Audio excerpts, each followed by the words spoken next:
So the live stream is that council is going to take this time to use it efficiently and go into closed session for no more than 30 minutes. So if we could just, we'll just get the resolution voted on, and then we'll come back, hopefully by the time we come back, the live stream is back up and running. So I have resolution R:39, 2020. Oh, I apologize. No, I'm just waiting to hear a response from this guy. If you guys are okay with it, I can talk with him while you're in Sure. executive session. Is that, We can do it once you're out. yeah. Sir, is that okay with you? Sure. Okay, thank you. Well, we're not live streaming, so I don't. So we're going to Yeah, go we gotta hold because of,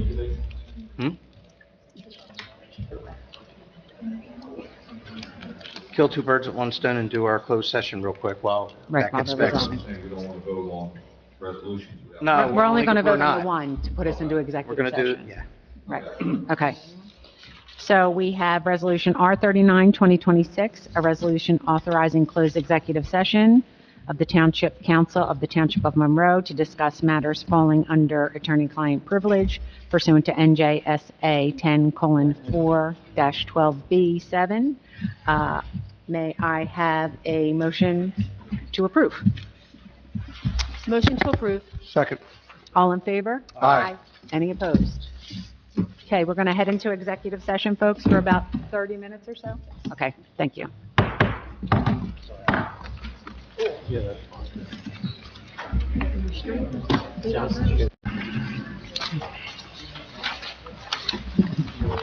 May I have a motion to come out of executive session? Motion. Second. Oh, hear that one. All in favor? Aye. Any opposed? Okay, motion carries. Joe, is there anything else to finish that conversation? Yeah. So while you were gone, we had a good discussion with the board. We have come to an agreement. I would recommend, I'm still recommending the release of these performance guarantees. The grading issue we're referring to is a minor that is within section 1 that can be corrected under a maintenance guarantee. Some of the other items were still within section 3, which we're not releasing the performance guarantee for tonight. And the clubhouse items, those aren't covered under the performance guarantee, so we can't do anything about those. So we'll have to work with the developer to rectify those issues, so. So the resolutions that are before us tonight, you're recommending we Yes. continue as is? I'm still recommending that we continue as is. Okay. And the maintenance guarantees how long? 2 years. Oh, it is 2 years? I thought, Yeah. I thought at one point it was different. For the greens, it is 2 years. Oh, for the greens? Yeah. Okay. That's, yeah. Perfect. All right. Thanks, Joe. You got it. Okay. Is there anyone else present that wants to speak on resolutions scheduled for this evening? Please come forward, state your name and address for the record.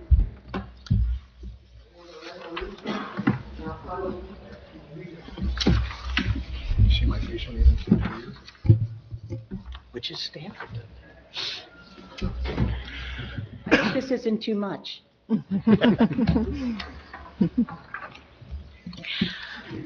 Hi, Mr. Mayor, Oh, Council. name and address, please, for the Yes, record. Thank you. My name is Lynn Walker, and I reside at 512 Castle Bay Drive. I'm a member, resident of the Sterling Glen community. Okay? I am here tonight along with many of our homeowners, to discuss Resolution R70-2026. I believe that when I say this name, you will all know who I'm referring to, and that is Stu Gerstein, who has been before this council many times. Tonight he happens to be in Florida, so here I am in his place. I do know that he did send, I believe, an email outlining our concerns this morning, as we were also on a call with Joe about this subject today. So I just want to outline once again what our concerns are about releasing a performance guarantee on the Sterling Glen Basin. The Sterling Glen Homeowners Association continues to have unresolved or concerns that warrant the deferring and release of the remaining performance guarantee funds. Number one, the basin drain time performance does not meet requirement year-round. There has been copious notes and copious conversations back and forth as I, as a resident, and now 6 months being president of the board, have seen over and over discussing about the fact that the infiltration of the basin occurs at one time of the year when it needs to occur in all seasons.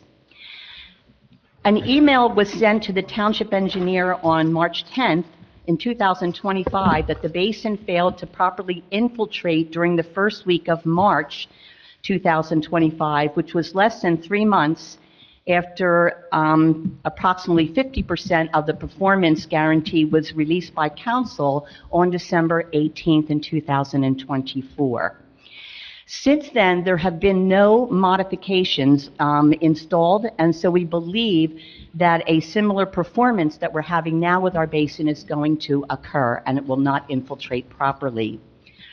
To speak to that point, the Consulting Engineer Services, CES, who was the company responsible for the basin design, responded to technical questions that Stu submitted on January 17th, 2025, regarding the stormwater management report.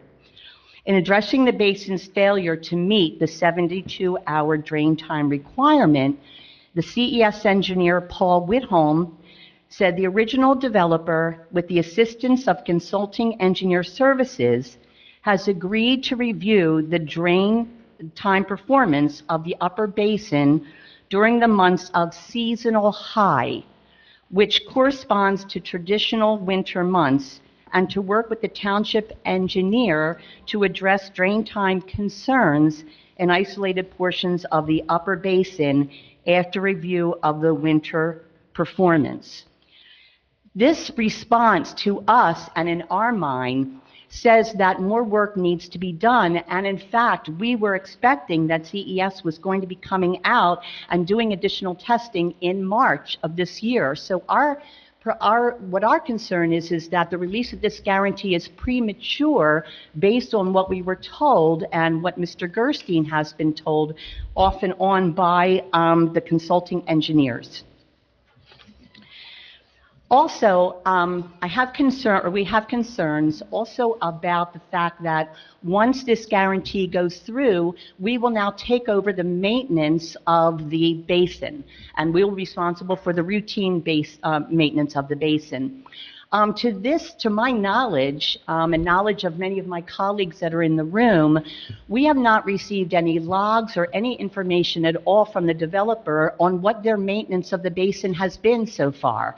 Has the maintenance been continual? Has it been as it should be? We have received nothing. So in our estimation, why would we be taking over doing routine maintenance when we don't even know what the full maintenance picture looks like? It's kind of like going and getting a car with a warranty that you don't know whether or not that warranty is really null and void.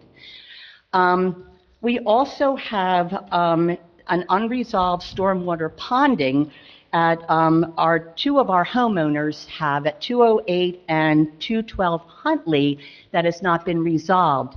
Yes, there was some work done at a high level, and that said that there was drainage that was happening on those two properties, but there are depression points and other areas there that are still maintaining water. I believe my colleague, Ron Weaver, is going to speak with that.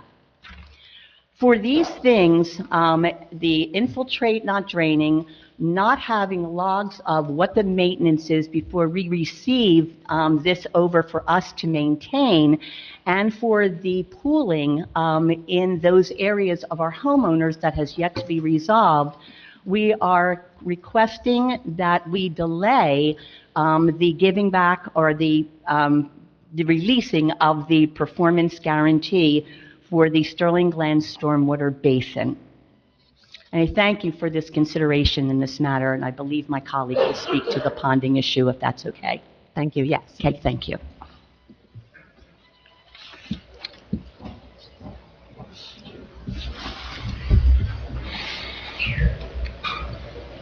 Hi, Ron Weaver, 212 Huntley Lane, Williamstown. So Lynn was talking about the property. I live at the one property, 208 is the other property that we have. And we were here last time and presented information that the basin area, of course, also has a common property that surrounds the basin as a whole. And Hovnanian, we provided documentation that Hovnanian said that they would fix this valley that's behind our homes in this common area. It's not physically on our property, but it's between our property, it's a common area, and then there's this basin that occurs, right? So since we were here last, we talked about this, we provided the documentations and copies of the documentation to this committee, but ultimately, we also have had some meetings and some engagements that have occurred. So I know that we've talked to Joe, the township engineer, on May 22nd, who inspected the location and found areas of settlement and notified the developer to fix it. So we have that as well. And then after that, on December 9th, Joe also reached out and said that CES completed an as-built survey of the area. A review of the survey indicated that there is positive drainage, therefore no further action is required. So, however, nothing has been fixed, and when they do the survey, they put it on my property line, the flag, because I watch them do it. I work from home, I sit out from those windows. They put it on my property line, and they put it on the edge of the basin. Well, the valley's in between. They're at the two highest points. So they're never taking a survey measurement between those areas to do the valley, where that dip is and where all the water actually sits behind our property. So at this point, nothing's been resolved. It's not draining correctly there. So we're asking that you postpone and not release the bond until we actually get some resolution to this. Thank you. Before we proceed with the engineer, is there anyone else from Sterling Glen that would like to speak?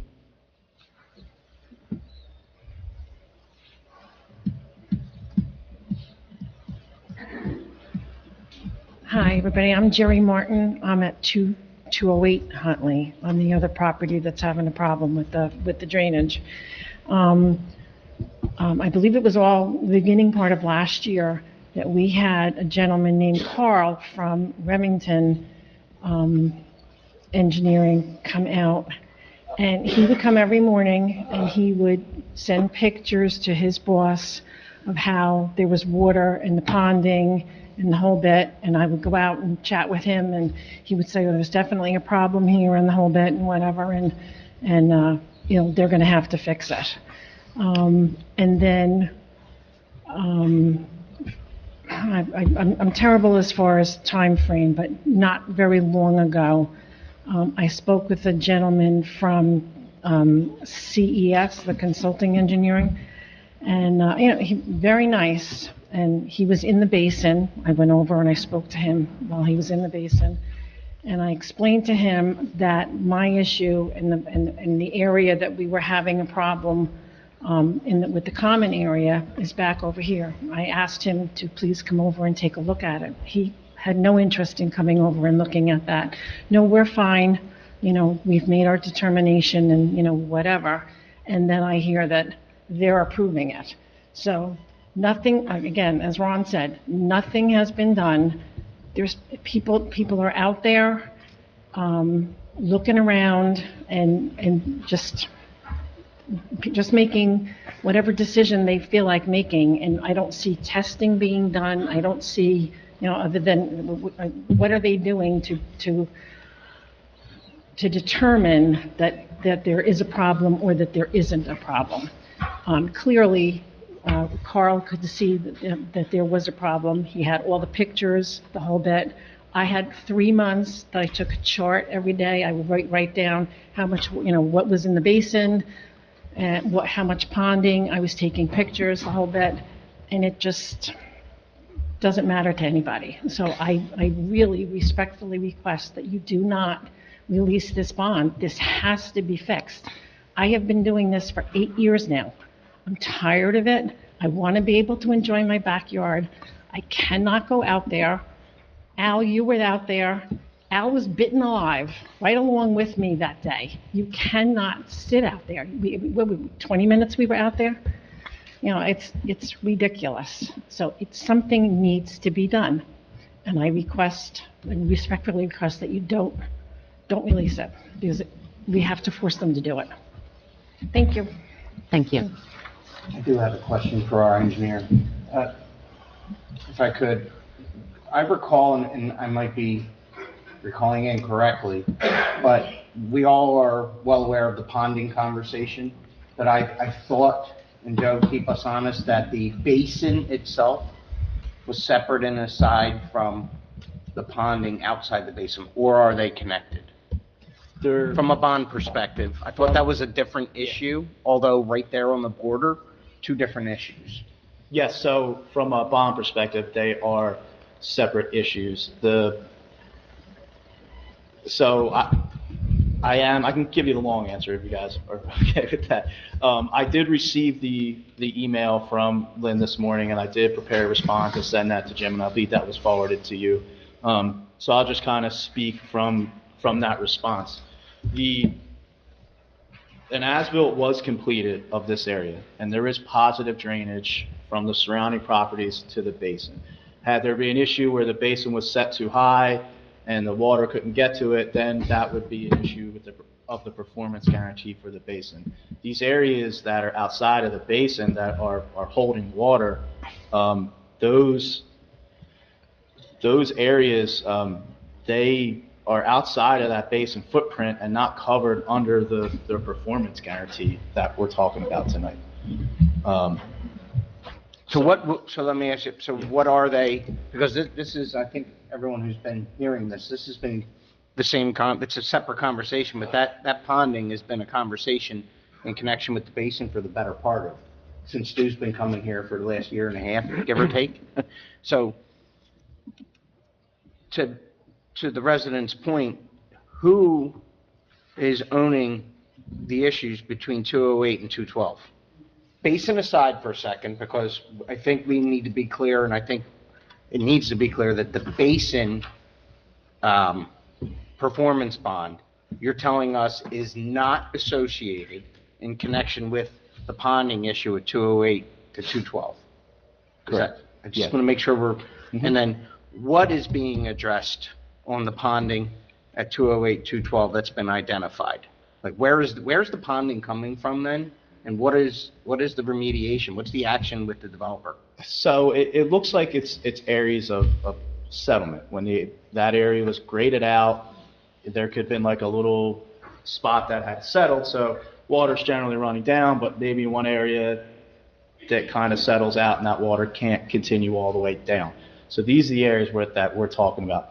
Those areas, a simple solution would be to just fill them in with topsoil and seed them. Regarding who would be responsible for that work, given that it are not covered under the performance guarantee, I would have to speculate that it would be either the residents or the... How can it be the residents when it's not on their property? That's the problem. That's so, it'll be the residents or the HOA, right? Who owns the common area, the HOA? I believe it is the HOA that owns the common areas. Well, if it's not graded properly to the retention pond, It was also worked on once before, correct? They did attempt to fix it, correct? And it did not work. So they have been out there working on it, but they've never actually... So I went out there and observed these areas of settlement, and I made CES aware, and in lieu of correcting them, they did an as-built that proved that there was drainage from the properties to the basin. yeah, but the water's being held from reaching the basin. But those areas are outside of the footprint of the performance guarantee that we're talking about tonight. No, I don't see it. Joe, I know in your email earlier today, you noted that the developer has agreed to fix these settlement areas. Is that moving forward, or is that previous? Or is that a different? So that agreement, they have agreed to fix those areas in the past. That work has not been completed yet. There was emails from I guess, the developer to the residents stating that the areas would be corrected prior to the basin performance, prior to the basin being completed, I believe. Those corrective actions have not been completed yet, but they are also not within the purview of the performance guarantee. So you sort of have like a written commitment from the developer to do something, but that work isn't really included in the performance guarantee that we're discussing. So you're Still telling not us that pitched properly back to the basin. That's the problem. What's that? I'm It's sorry. still not pitched properly back to the, it's still not pitched properly back to the basin. That's the problem.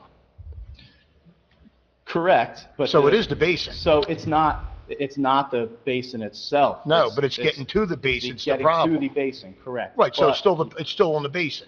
That's the way I say it. I think from a council perspective, we need to just specifically distinguish, though, the resolutions and the guarantees that are before council for approval versus any ancillary issues that are not specifically covered. I think Councilman O'Reilly was trying to make that distinguishment as well. It appears that, I don't think anyone is saying that there aren't issues with this ponding at 208 and 212. One, as per our engineer's recommendation and assessment, those issues do not fall under the performance guarantees that are before council tonight. And two, it appears that, unfortunately, it sounds like something either the homeowners and or the HOA have to discuss with the developer directly. And Joe, please correct me if I'm misstating any sort of assessment. And it's my understanding there have been previous communications with the developer. There have been possibly previous commitments and or attempts in writing. But as far as this council's purview goes, as it relates to these specific resolutions and these guarantee releases, it does not appear that the professional recommendation is that they are tied, or those specific issues are tied to what's before council tonight. Joe, how big are the areas? When I was out there, I specifically saw one area that was maybe 2 by 2. I know Carl has some other areas in between the homes that were probably about a similar size. I'd say no bigger than 5 by 5. So, I mean, it seems pretty simple that if the developer were to bring out a couple tons of topsoil and then just grade it and seed it, it'd be taken care of. It does. Well, And again, I believe they did, correct? They did do that, but it did not, I'm sorry, Joe, I'm looking past you. They did attempt that, and it did not work. No, they did not come out and fill in any of those areas. So that is where I'm struggling with this one. So we've heard the residents, we've heard this conversation. This is not the first time that this conversation's been brought before this council. And we have heard that the developer has agreed and will do it, but I feel like the residents are getting lip service on this because here we are almost a year later in this conversation on this ponding. And from what I'm hearing, the developer, something as simple as, to the mayor's point, putting topsoil down, and they just haven't done it. And now, so, okay. Am I right? Am I off? Does that sound? I agree 100%. Okay. Sure. I have it in an email from Scott Bordick. After Oh, I sent- ma'am, you have to speak into the microphone. I'm sorry. Thank you. I have it in an email from No, Scott you have Bordick. to give your name as well, again. Name and address Just again. for the Oh, my record. apologies. Okay, Jerry Martin, 208 Huntley. Okay. I sent a very lengthy letter to Hovnanian with all of my concerns. And I got an answer back from Scott Bordick that said, "We have other work to do within the basin and will incorporate addressing any grading issues at that time. We anticipate the work to get underway in the spring." This was, I'd have to go back and let you know what year this was. Has been a while ago. So it's not this, that verbiage is not recent, so that essentially is at least supposed to have been done last spring, because this conversation is much older than Right, and last I'm going spring. to tell you, this is probably 2021 or 2022 that this conversation okay, yeah, happened. So I've been waiting that long. So Now, they did come out, and they had Joseph's Landscaping Company come out, and they put down probably maybe an inch of topsoil, which at the time, we were cracking up because that wasn't going to do anything. And so they put the topsoil, they put down some sod in very small area and called it a day. And we knew immediately that wasn't working, and I kept sending the pictures and nothing.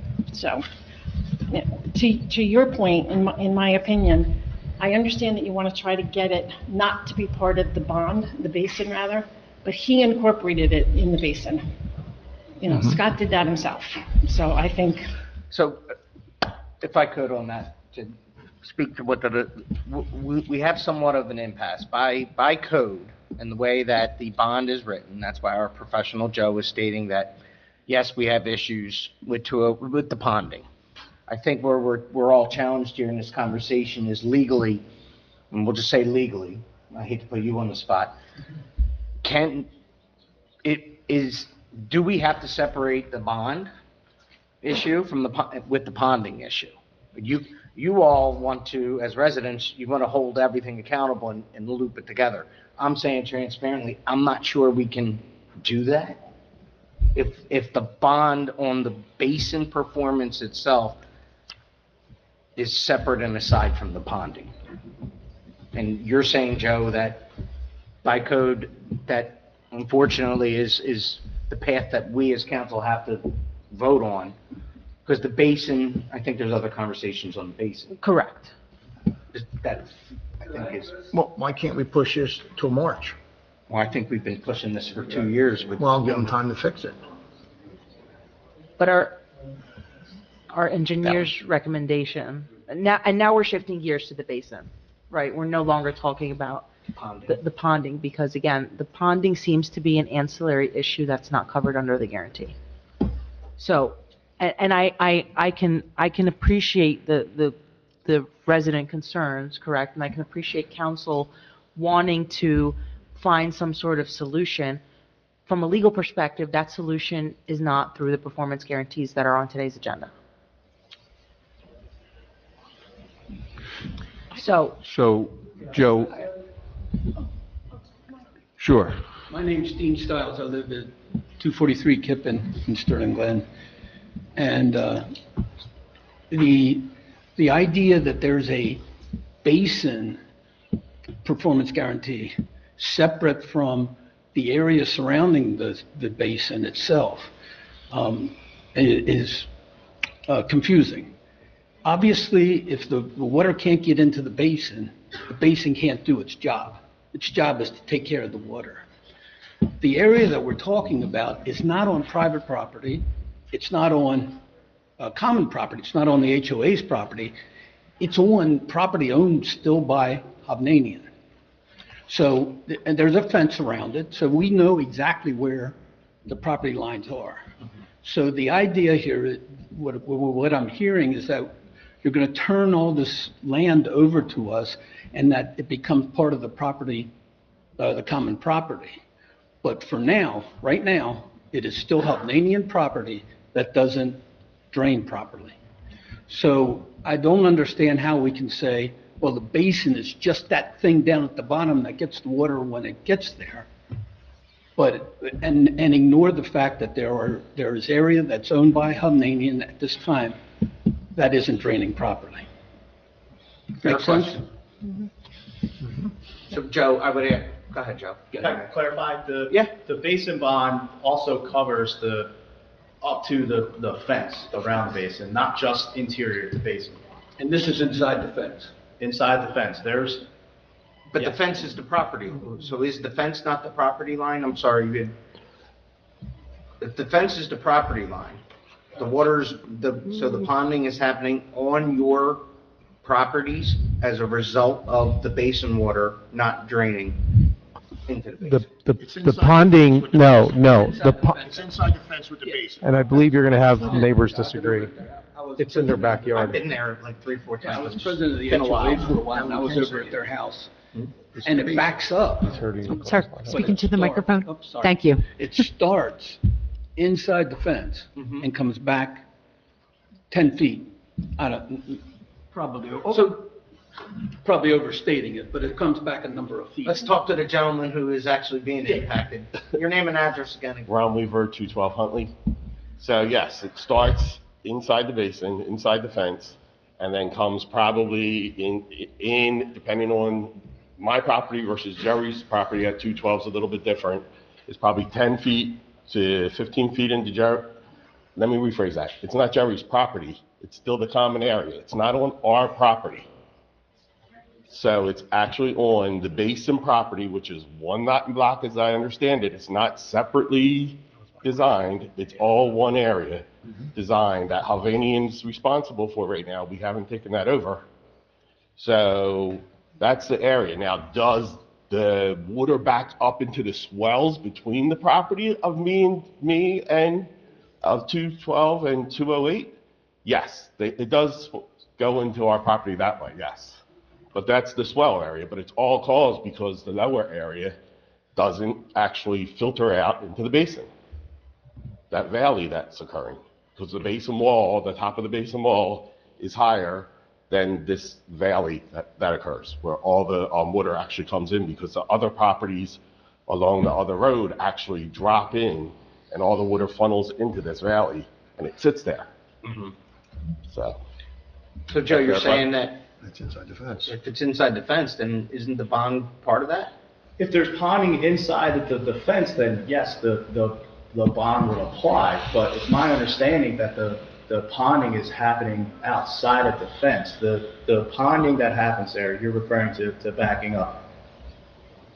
Is that ponding constant? There's always water sitting there? Or is is there it always water? drained? No. Is it When it's summer and it hasn't rained for 40 days, no. Does it dry? Yeah, I get you. Does it dry But if up? it rains, I mean, we don't run our sprinklers during the summer in the back there, in that section, because it's always wet. When you walk, it's not even, when you walk out there, you're sinking in the mud.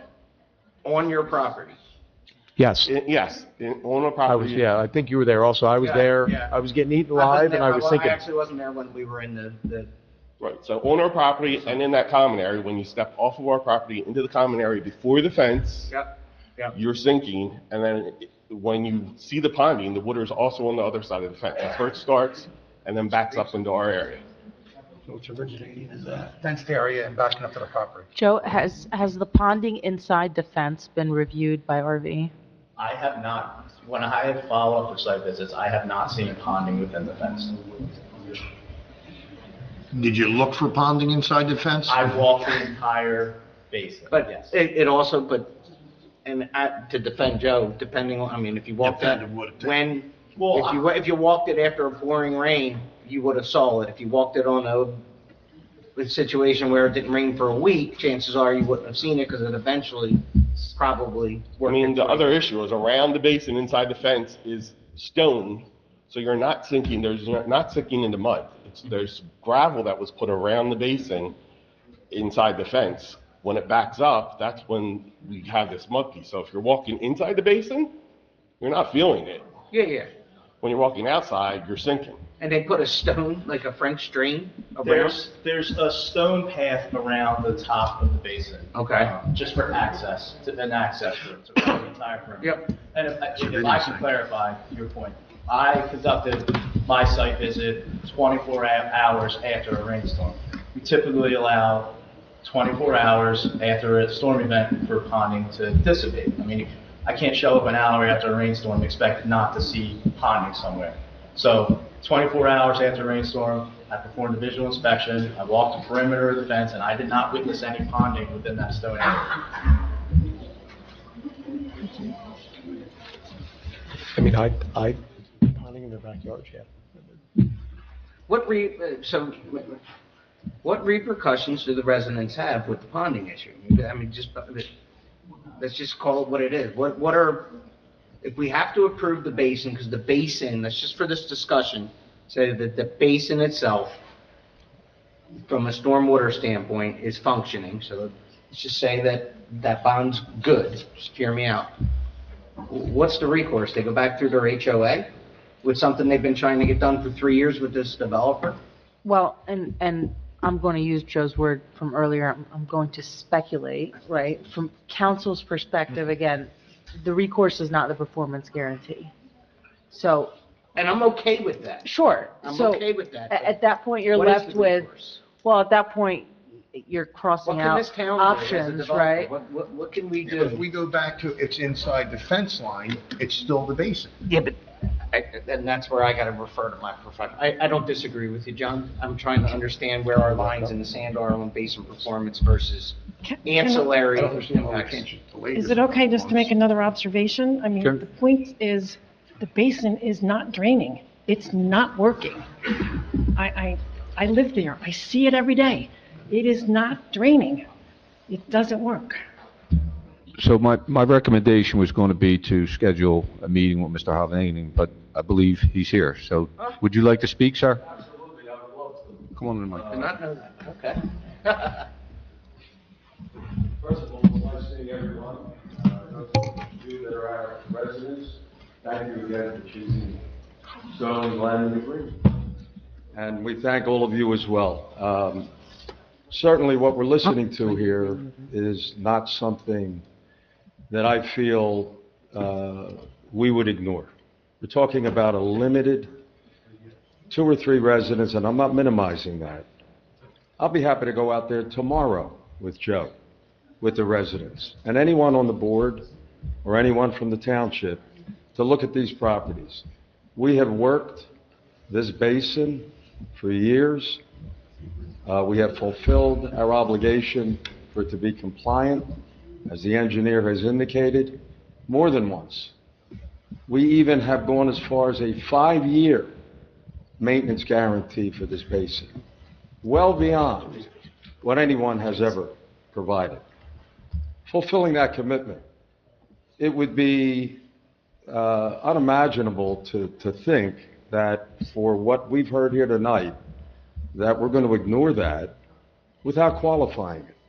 So I just wanted the opportunity to let you know, whether for whatever reason you folks feel you have been neglected, I know that we have attended this basin for many years. As-built all the way around, as Joe said. Every area was shot for all of the, various elevations and so forth. If we have a few folks here tonight that have a concern, you have my commitment to go visit with them, have Joe and anyone else that wants to join us, and see what needs to be remedied. But I think at that point, it's a matter of defining it, qualifying it, and if it needs to be addressed, we'll take care of it. That's all I wanted to say. And I guess to our engineer, basically, it's pretty simple to resolve this by bringing in topsoil and seeding it, and that should cure the issue, in your opinion, right, Joe? Yeah. Okay. Yeah. And again, I'll be happy to do it tomorrow, any day. Gonna be too icy out there tomorrow. Well, that's Still true. got 8 inches of snow. Well, again, you have my commitment. We've identified the 3 residences. We'll go out there, we'll take a look at it together. So why, Thank you. so why can't we just push this back? Sir, can you please come up to the microphone? Dean Stiles, 243 Tiffin.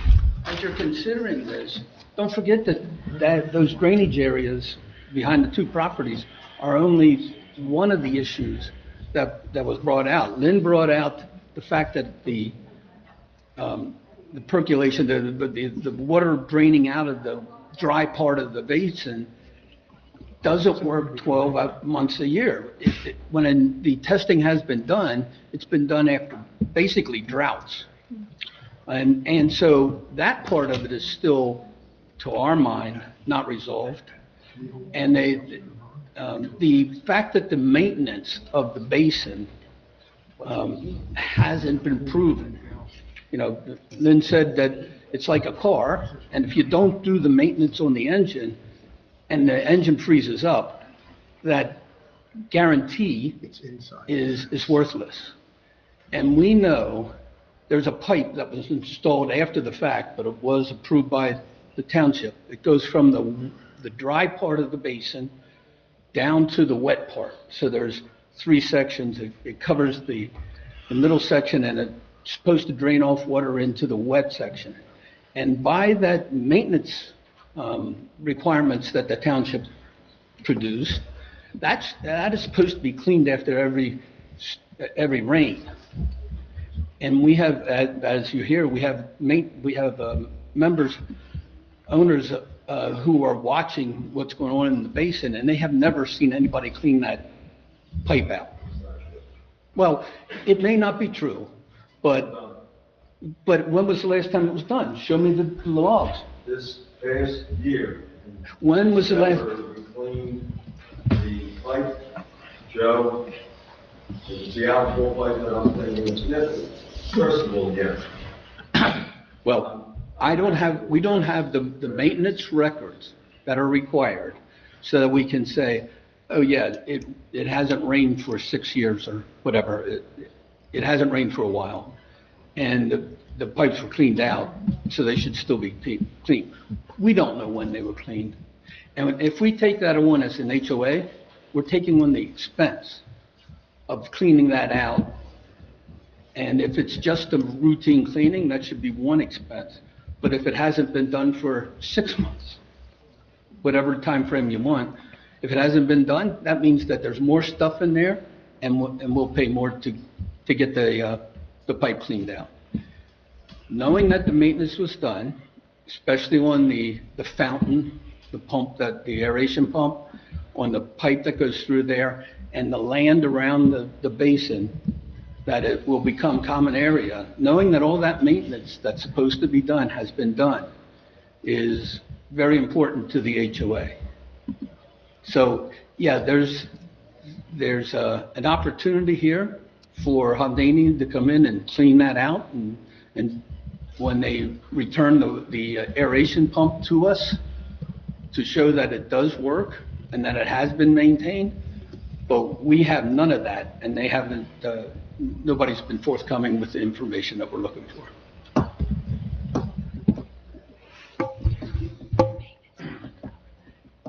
My name is Bob D'Ambrosio. I live at 228 Huntley Lane. My backyard faces the pond. The detention basin and the retention basin, my understanding is the detention basin is supposed to infiltrate 72 hours after every event. Am I correct? Yeah. But it doesn't. It's supposed to be all seasons, correct? Not all seasons. No, well, I mean, basically, January, February, when it's supposed to frozen, be. it's not gonna. Well, I understand that. What if it's not frozen? It's frozen now, but it hasn't been frozen.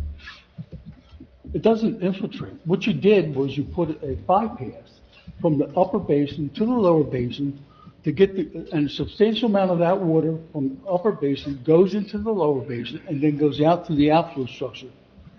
Am I correct? Back into the woods. Does it? I asked you last time I was here what the test boring showed on the upper basin. No answer. You know they're not in the drawings. They're on the geotech report. Am I correct? Is that where you see the boring logs? There are test boring logs on the geotechnical report. Correct, not on the drawing.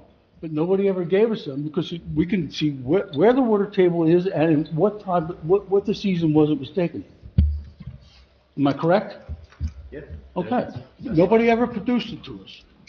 So what they're doing is they're cheating. They're taking water and bypassing it right down into the lower basin. And that's exactly what they're doing. This is 10 years. 10 years. I have the honor of buying a prime lot, okay? And I look at the center of that basin where the grass, it's not even stabilized back there. You get nothing but weeds.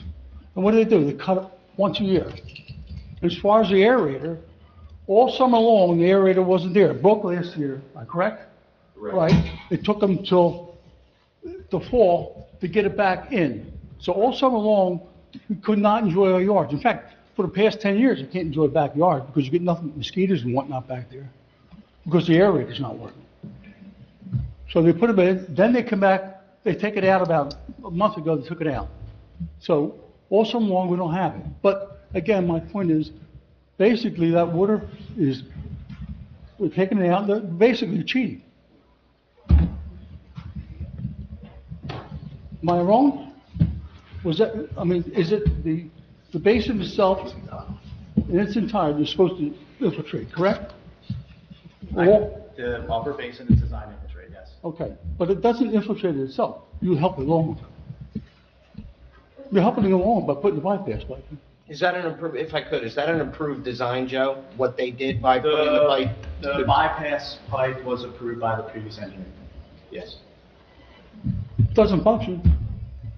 Well, I think it is functioning as a bypass to your point, but you're saying Yeah, if you but didn't it's, put the but pipe it's in, not, it's not would supposed that system be working in a 72-hour without that bypass I pipe? can try and answer that based off the knowledge that I know about.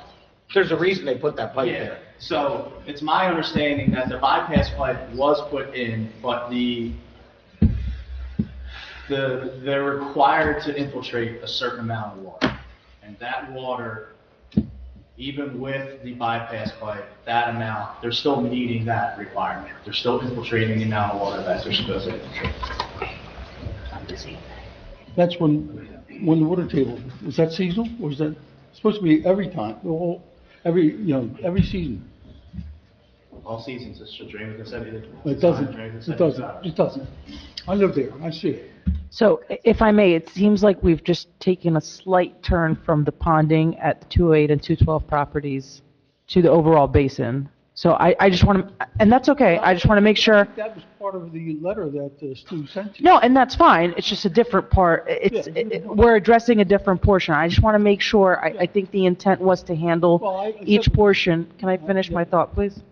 Dean got up here and was talking. Sure, about this and if I could just finish my thought, I'm trying to distinguish the two, because again, I think what council is trying to do is they're trying to really review what's before them in terms of the performance guarantees, and possibly, if something is ancillary, try to find solutions or avenues for them outside of that. So, does anyone else have any additional comments, or even you, sir, No, Mr. something Stiles, I as to the basin in general? We've spoken about the ponding at the properties, general basin comments. Ms. Walker, right? Thank you. Lynn Walker, 512 Castle Bay, President of the HOA of Sterling Glen. I think there has been conversation over and over again with not just a few, but many of our residents here and many more who feel very passionate about this issue. And I certainly appreciate our colleagues talking about the ponding in their homes who pay good money for it. But we still have a basin that is not infiltrating, and it was clearly outlined, and you have many, many documents from Stu Gerstein through the years about this that shows that there was additional testing supposed to be done. So whether or not one is out of scope or not out of scope, there are so many issues here and so many comments that have been made, I don't see how there's anything else to do but defer this. Ms. Walker. And I'm speaking on behalf of our community. And with the understanding that, and I believe I've seen many, if not all, of Mr. Gerstein's emails, your communications, RVE's assessments, responses, has there been any sort of professional service that's come out on behalf of the HOA or yourself from Mr. Gerstein and done a formal assessment? Because at the end of the day, and I can certainly appreciate, and I know council certainly appreciates everyone's concerns, right?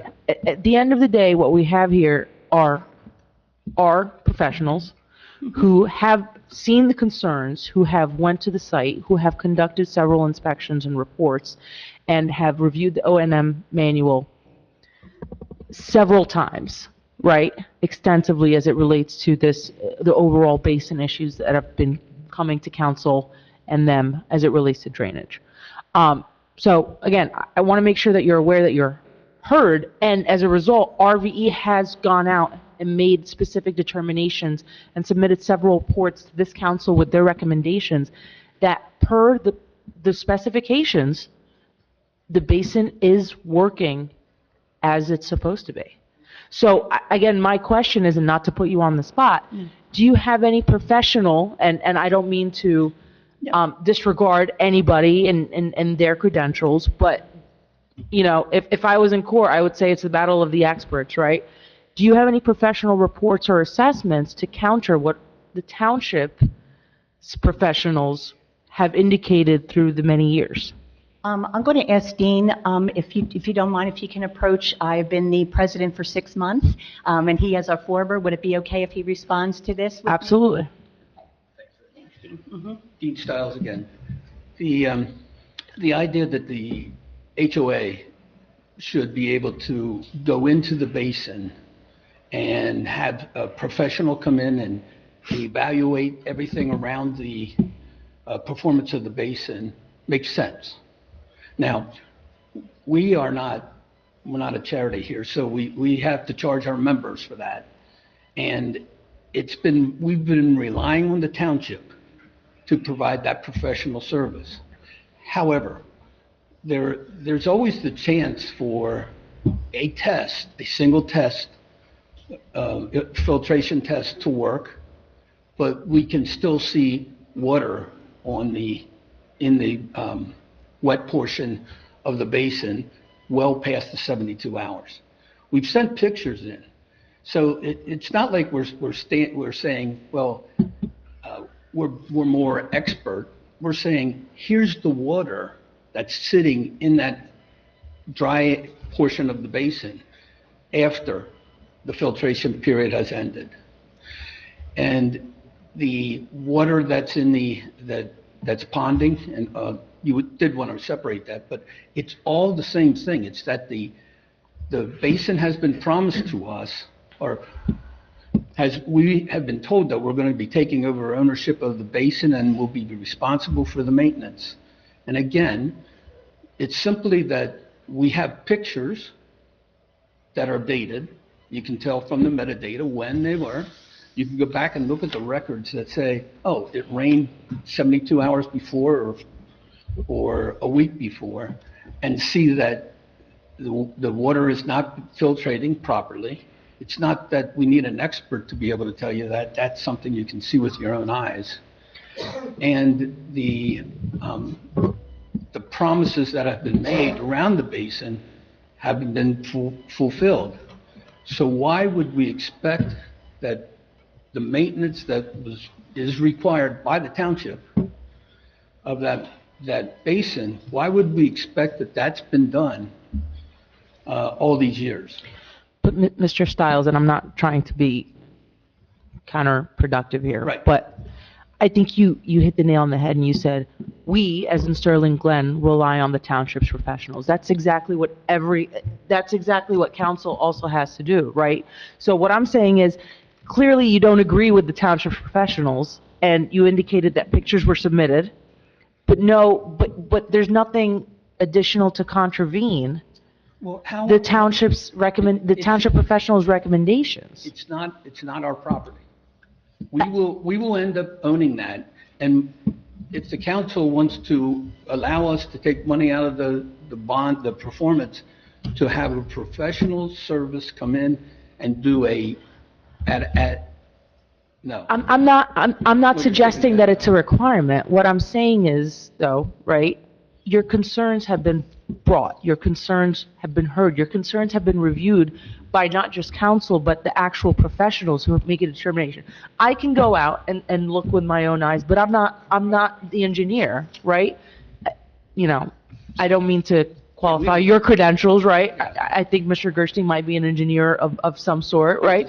But at the end of the day, we have to rely, we as in council and the township have to rely on our professionals' recommendations, and their recommendations and their tests, as per specific requirements, have detailed and have recommended the release of the performance guarantees. So what I think I hear you saying is that you have the details around all the tests, when they were done, what the filtration rate was. We don't. We don't have those shared with us. So we are not able to say that I do recall when I was a year or so ago when it was really dry through October. And a filtration test was done in October after 3 or 4 months of no rain. Well, it's kind of easy to know that it's going to filtrate because the ground is so dry, it will never retain it. Well, what Lynn asked for is that it be done all seasons. And if you have records that show that there were filtration tests in January, February, March, April, May, all seasons, not just once and done, then that's different than what has been told to us. So maybe the problem is that the communication to us doesn't allow us to say where we disagree, where we have evidence of disagreement. And I know Joe wanted to speak as to this Yeah, if test. you don't mind, I mean, I heard some questions that I can address those now related to the basin. So, I heard Lynn mention that that you guys have not received, the O&M manual and we did complete an infiltration test in August of 2025. Those test results yielded positive infiltration. I think it was, anywhere from 5 inches to 28 inches per hour, if I'm paraphrasing that report. I believe that was provided to Stu and to Lynn previously. The maintenance manual was also provided to the HOA previously. That manual details everything that needs to be done annually for the maintenance, and it also has copies of the blank inspection reports that should be filled out and filed.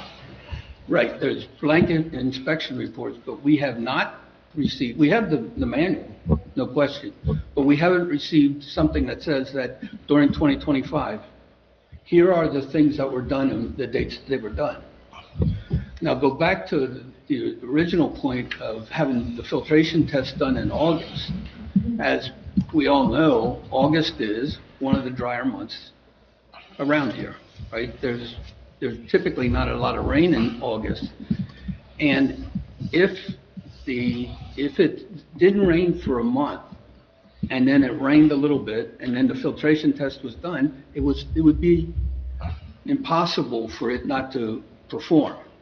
What we're saying is that it's supposed to be done every season, and how engineers define that, I'm not sure, but if you do it in August, we should have at least seen another in November, another in February, something along those lines, so that we have proof that over the course of a year, or over the course of time, it performs in every season, not just in one or two. And like I said, the year before, 2024, the tests were done in October after a drought.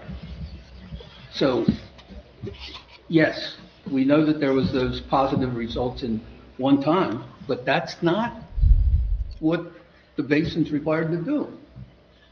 So Hovnanian, just so everyone's aware, was not required to perform these infiltration tests, and there's no rule out there that says these infiltration tests need to be completed monthly. They volunteered to perform this infiltration test to prove that the basin infiltrated properly. They also, and I will acknowledge that in the beginning of the year, that basin did not operate properly. I believe that is because the basin was not being maintained at that time by Hovnanian.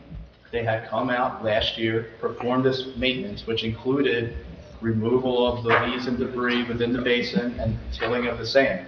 And after this maintenance was performed, to my knowledge, there has not been another occurrence where this thing is not drained within 72 hours.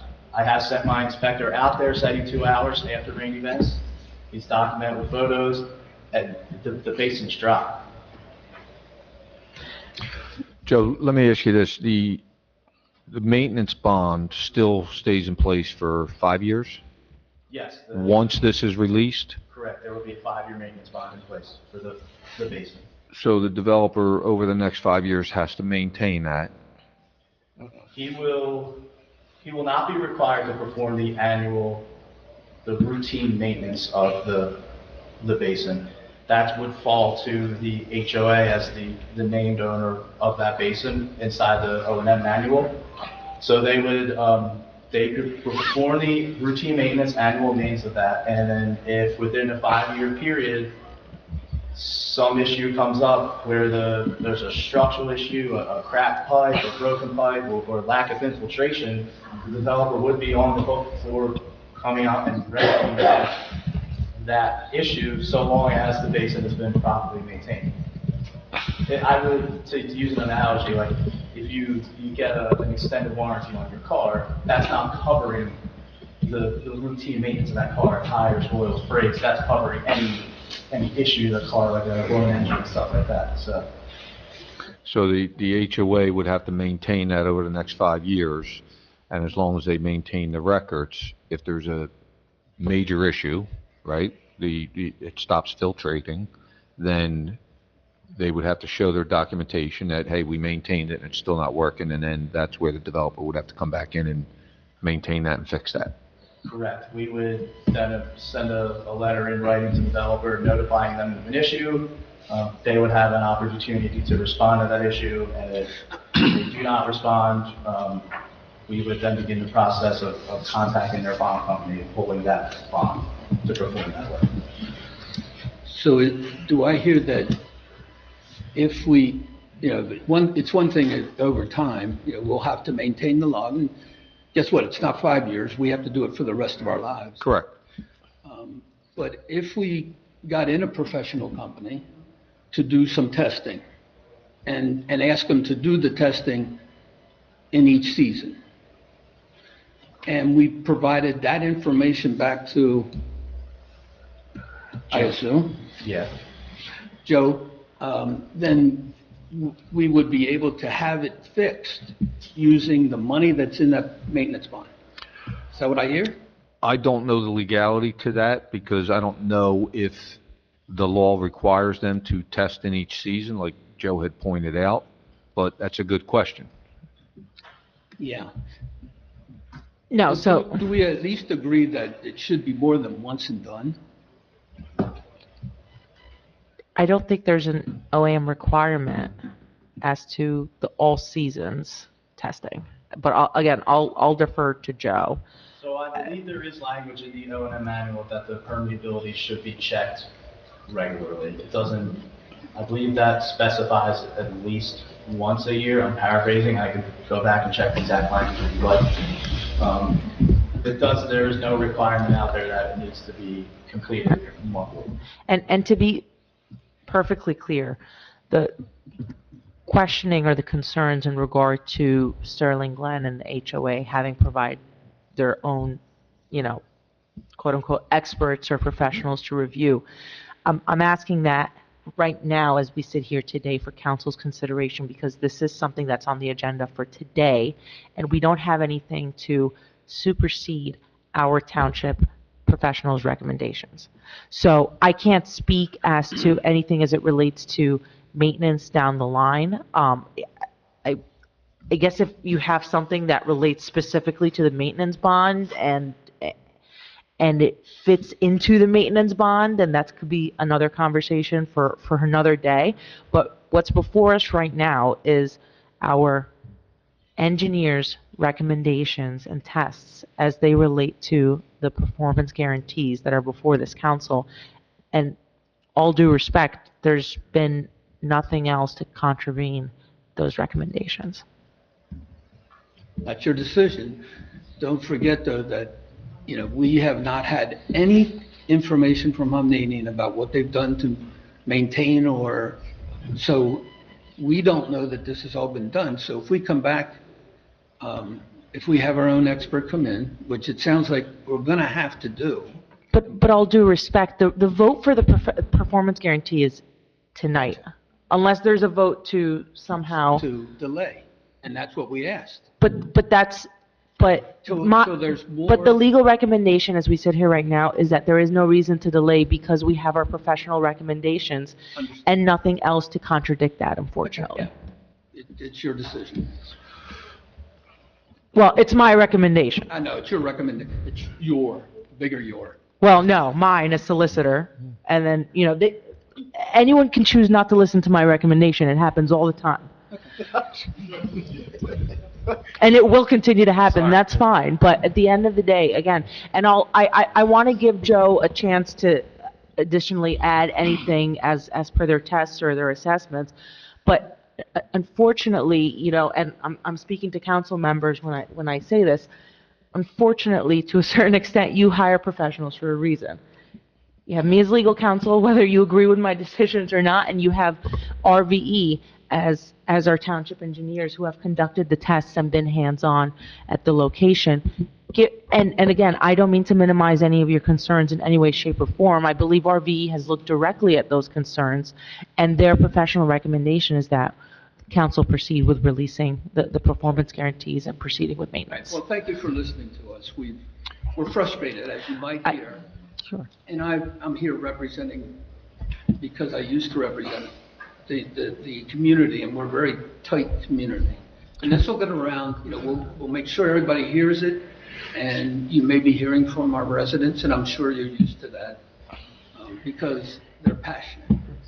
So, thank you for your time. So if I could, is it Mr. Hovnanian still here? So I know we have two separate issues here, and I just want to clarify. So the one is the bond issue for the actual retention basin, which I think the recommendations are what they are from our professionals.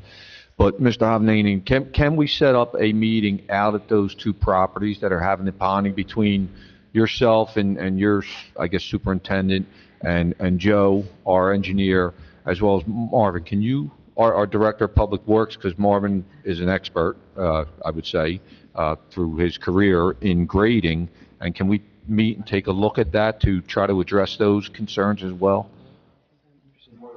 Okay, we'll schedule something with that. We'll set something up. Thank you. Joe, do you have anything additional to add? I have no further comments unless the council has any questions for me. I do. I'm going to ask it again, and I know you brought it up. On the bond, and I just think I want to be clear for the residents. If it's not, so they come back, a couple of the folks there, the gentleman says it's never. I'll just say use never as a rough word. And they send pictures, and it's 105 hours, and they send a picture that you can go fishing in it. There's a foot of water in the pond. What is their recourse? If we approve this performance bond tonight, and there's ponding, what are the residents in the HOA's recourse at that point?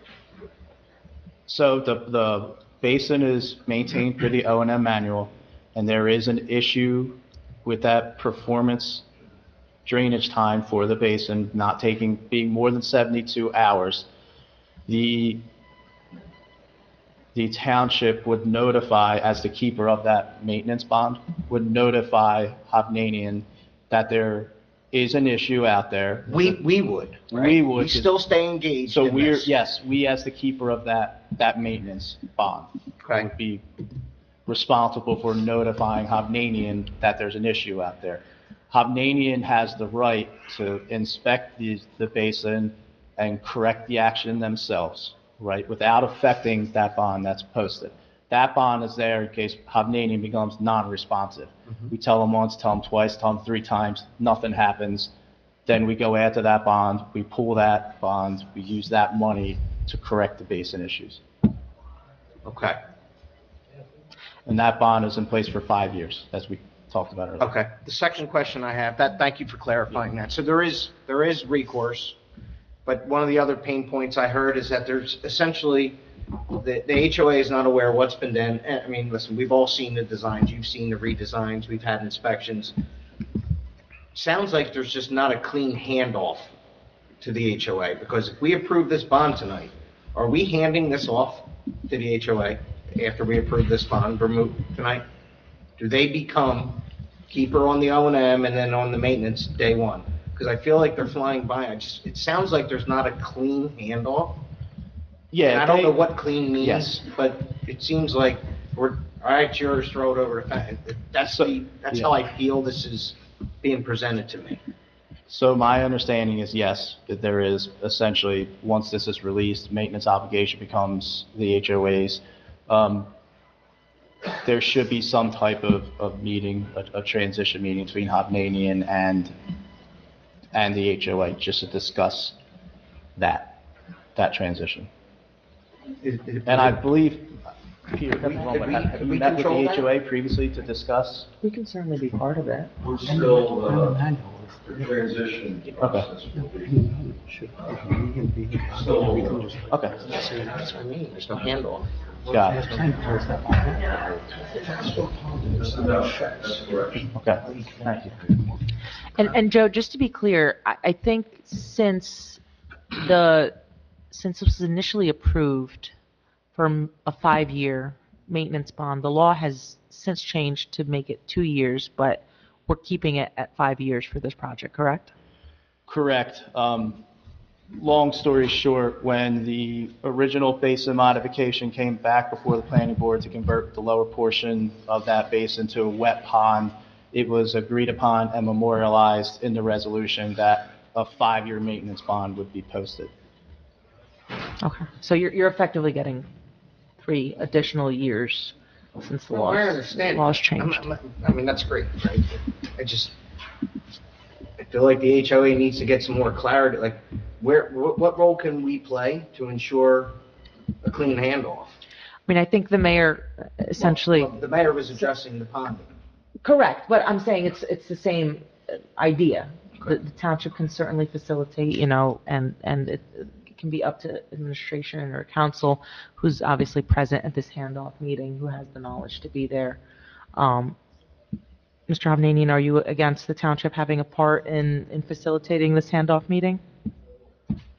So I think the parties can come to additional discussions in regard to when that meeting can take place.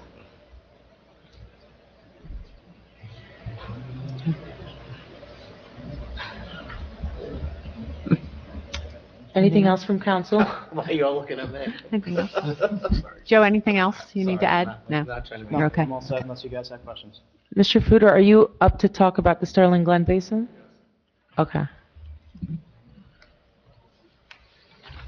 Good evening.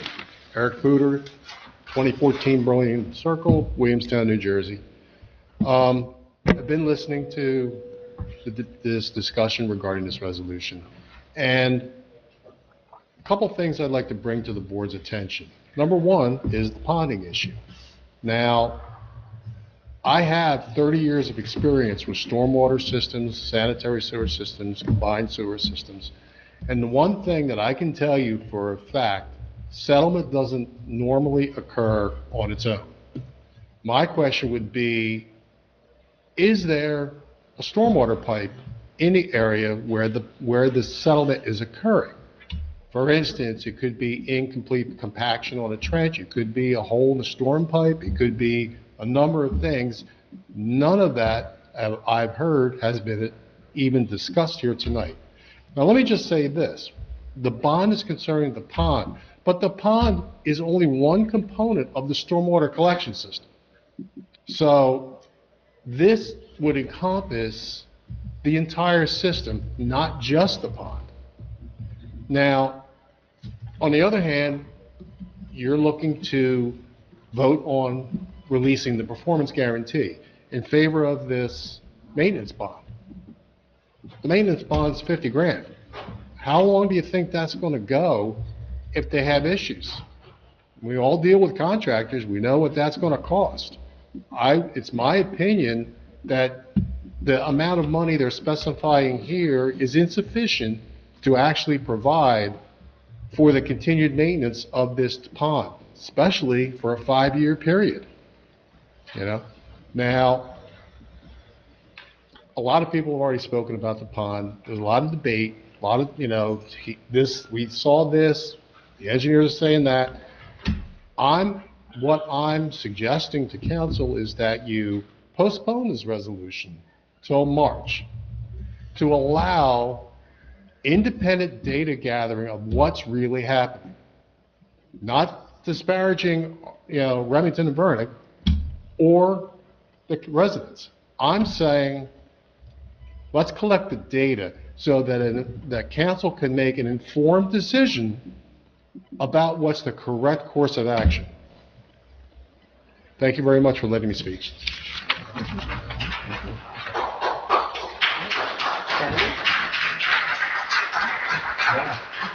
You think collection data. You had the time. I have nothing, we have three engineers, right? Joe, do you have anything additional to add? I can just, to answer the one question, there is no pipe within this area that we're discussing with the pond. And it's my understanding, and I don't have exact months, but it's my understanding that there have been several issues over the past year and a half that have come to council's attention, that have come to RVE's attention, and over the course of the year and a half, you have been engaging in data collections, inspections, and reports. Is that correct? Yeah, we've been monitoring the basin throughout the past year and a half. How many different engineers have signed off on this? Let's add them up. To my knowledge, 3, including us. Okay, but, so we have, I believe it was ARH who did the original. let's just talk, let's start present to past here. We have CES, we have RVE, right? I thought there was a third one in play. Pannoni. Okay, Pannoni. Who was the prior township engineer? Okay. And ARH, I guess, was there when it was designed, correct? ARH, I think, was the engineer prior to Pannoni. The only folks that have been involved since it actually has been built has been Pannoni and ARH. Well, I mean, it's not that old. So, I Right, mean, so probably Pannoni, RVE, and CES. CES.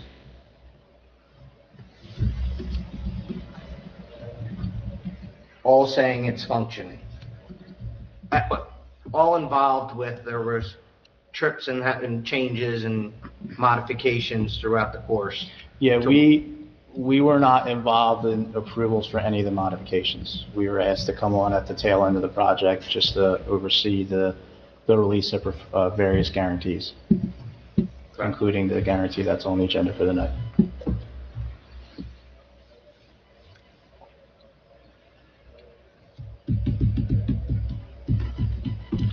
Marvin, how many times has this been modified? Hold on, hold that real quick. Marvin had his hand up first. My question is, what modifications will happen to the top basin? What was the extent of the work that they did to make it drain?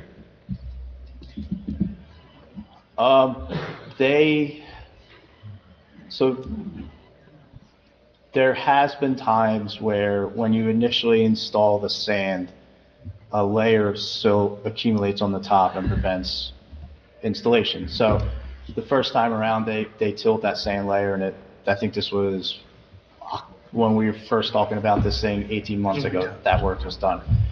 Then after that, I think I discussed previously, there was not the routine maintenance completed in 2025 regularly. When Hovnanian came through and did that maintenance, the basin had started to perform properly again.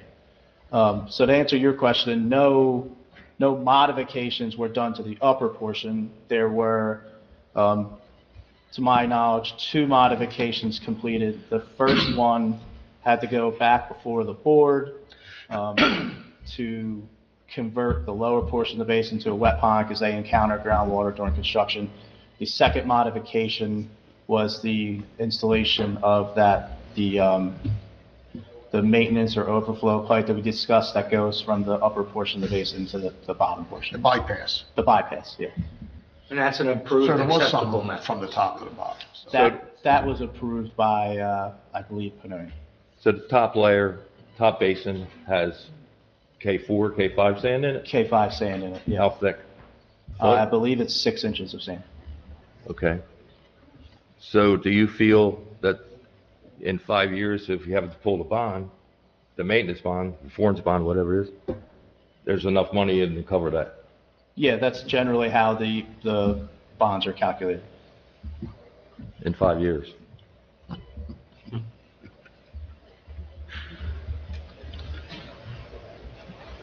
Can I just get something, if you don't mind? Sorry. Jerry Martin, 208 Huntley. The last test that they did, the infiltration test, I guess it's called, I don't know what it's called. Yes. It was done after they, I don't know, raked. They were out there with a something that was raking the top layer. They were tilling the sand layer. Okay, whatever. So the silt, so whatever was all churned up and got out of there and whatever. So it looked all nice and whatever. And then they come and they do a test. And it's gonna work. But it doesn't work. It does not work now. Please, it doesn't work. I'm sorry, it doesn't work. So exactly how many modifications has this had? 2. And if I can just answer her question, when they But every perform- modification, they're saying it's functioning right, but then we have another modification say it's functioning right. I can't speak to the previous modifications. I wasn't a part of that. The previous that mod was the approval. whole groundwater issue when they did it. They had to do a redo. You see what I'm saying, right? Yeah. Go ahead, Joe. I'm sorry.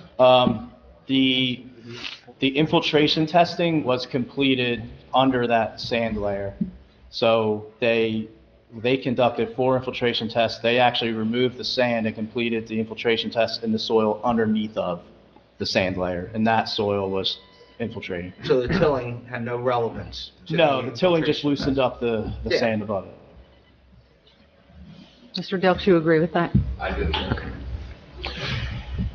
So, Joe, if I'm hearing this right, this soot builds up and basically creates a barrier where the water won't go through the soot, and that's why it's retaining the water. But if it's maintained properly, it should continue to filtrate. Yeah, it should. And that maintenance is included in the O&M manual, exactly how to maintain the basin. I'm back. I'm sorry. Do I have to say who I am again? Jerry Martin, 208 Huntley. I'm sorry. I'm starting to get a little frustrated because I have lived there for 8 years. For 8 years, I have been begging for this to be taken care of. It's not working. So part of if you let this go to the HOA, now we're going to have to take that nice little pipe that's over there and pull it out and take all the leaves out and all that other crap that gets in there, whatever. And now we have to till, if that's the word, right, all that sand in order to make this work. That's insane. Yeah, but We ma'am, can't possibly. That's actually typical maintenance that you would be incurring no matter what on any basin, even if it was working, Okay, assuming it's okay, working right now, perfect. What you just said, you still have to So do how every much year, is that or... how much is that costing I'm an HOA? not an engineering expert to say what that is, but that's standard maintenance on a basin, is what, and I'm not trying to undermine or No, I to did the not residents, know but that. I what you did just not said know. is what is typically part of a maintenance requirement I plan. would think that having to clean out whatever that pipe is with all the, the leaves and whatever should be the least that we have to do, a couple of times a year, and have to do just that tilling. How many, like, a couple of as I said, I don't years, know what 3, the 4 plan years, says. 5 years? But in order to get any infiltration going, that has to be tilled. It just doesn't make sense. And I'm going to quickly go back to, I can appreciate what Mr. Hovnanian had said and has offered, but I've been coming to the HOA meetings when we had one of our members on the board, and it was only Hovnanian people on the board, and they've been saying they've been taking care of it. I moved in 2017. I've had this stupid problem since 2017. Enough is enough. It's got to get fixed.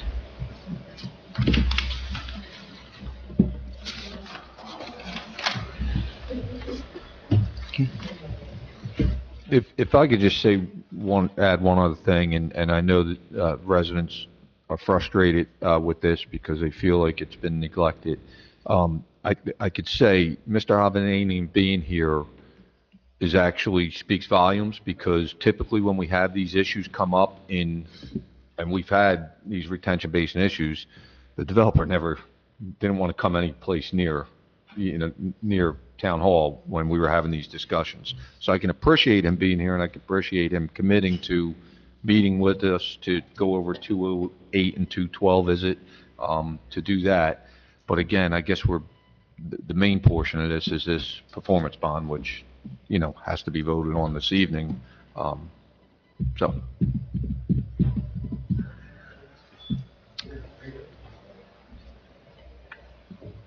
Joe?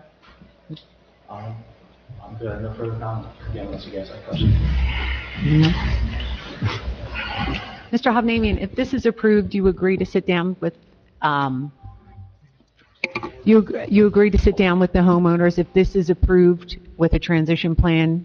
Yes. You would, Part of our plan going forward. okay, okay, thank you.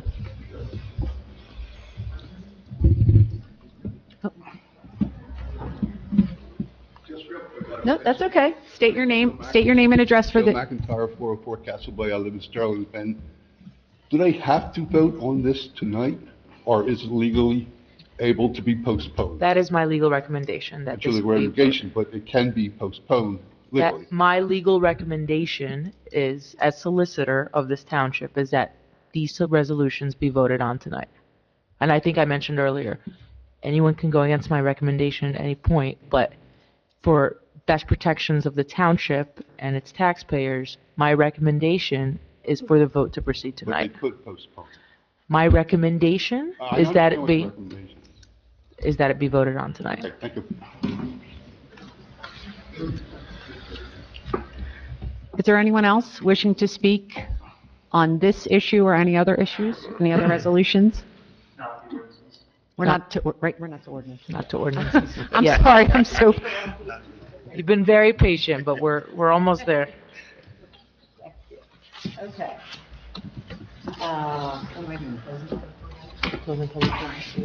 May I have a motion to close? I'm red, I'm on. Go get your gut.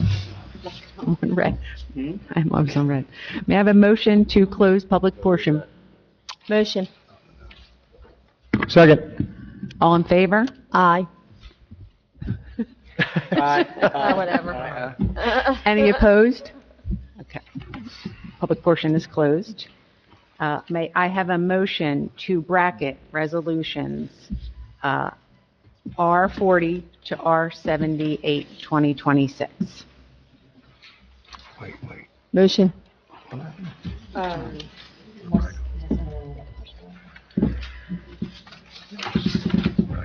R40 to R60. We can back up now. What's the problem? No, shoot. So what resolution is this? You're bracketing them all, right? I don't think our clerk heard you. Yes, so 40 to 70, yes, to all of them besides 39, which was executive session. So you have a motion to bracket R40 to78. R78.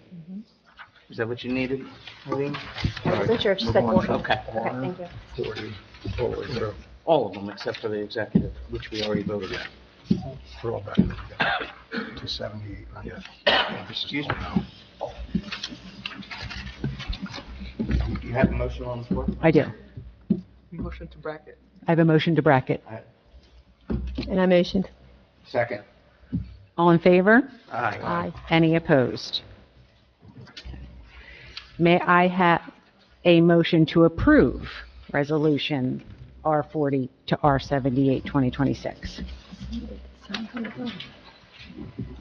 Motion to approve. I don't think there's a second. Okay. No second? So what's the protocol? No second To approve all. to approve all the motions on the agenda? Approve all the resolutions as bracketed. That's where I think there's no second. Well, I think typically we get a second, and then if you're voting no to one of them, you just indicate. Or we could do it not the other way, which is where you ask to remove a particular resolution from the I bracket. think we can go with motion to bracket, right? And then go down and then let everyone Fair enough. and make their decision on which, if they're, does that make sense? can we just put on the record that if you're speaking of R70, let's just, if you, I mean, it's your meeting, if you want to bracket all of them and have a roll call vote, specific roll call vote on R70, could we handle it that way, Madam Solicitor? Well, I think I think what Councilman O'Reilly said is we'll bracket all of them, and then we'll just go down the line And if anyone wants to vote no to anyone specifically, they'll indicate They can call which that one. out. Okay. Yeah, they'll call it out. So we would still need a second to the bracket. And I'll then, second. And that's resolution 40 to 78. Right. correct.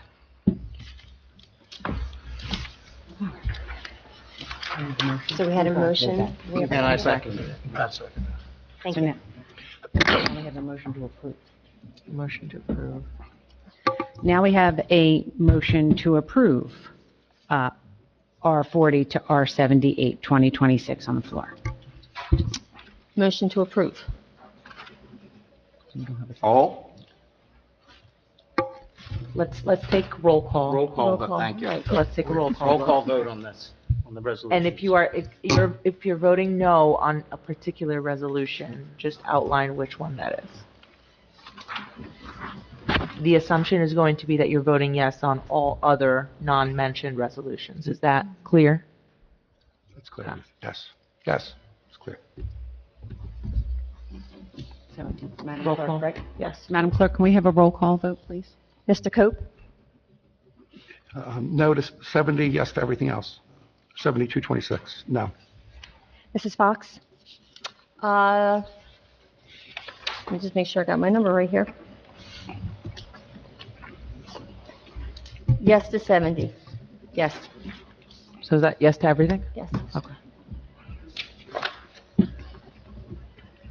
I'm sorry. Mr. Heverly is absent. Ms. O'Reilly? No to 70, yes to all of the resolutions.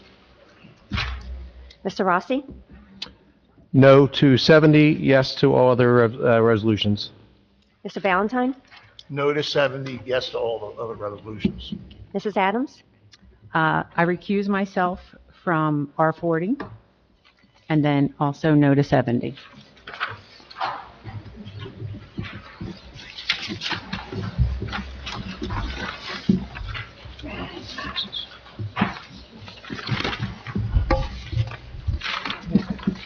Motion fails or? Resolution 70 doesn't pass. Everything else Resolution passes. 70, 2026 does not pass.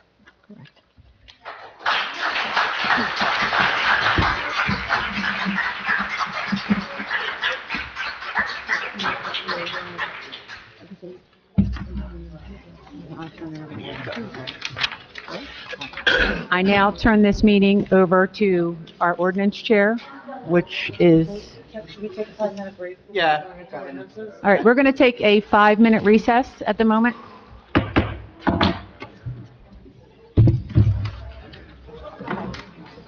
Okay. Hey, Jim.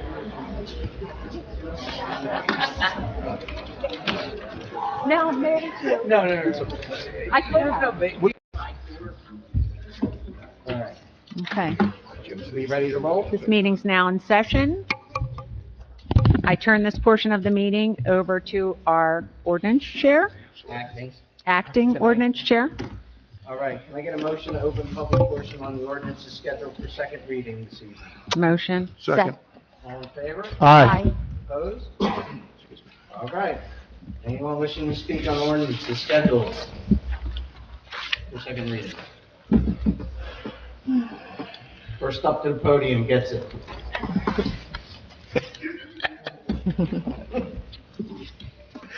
Good evening, Mayor, members of the council.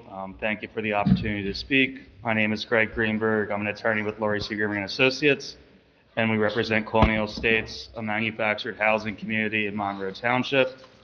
We certainly understand and respect the township's goal of protecting tenants and maintaining housing stability. However, I want to respectfully express our concern with the proposed 2% cap on annual rent increases as applied to manufactured housing communities.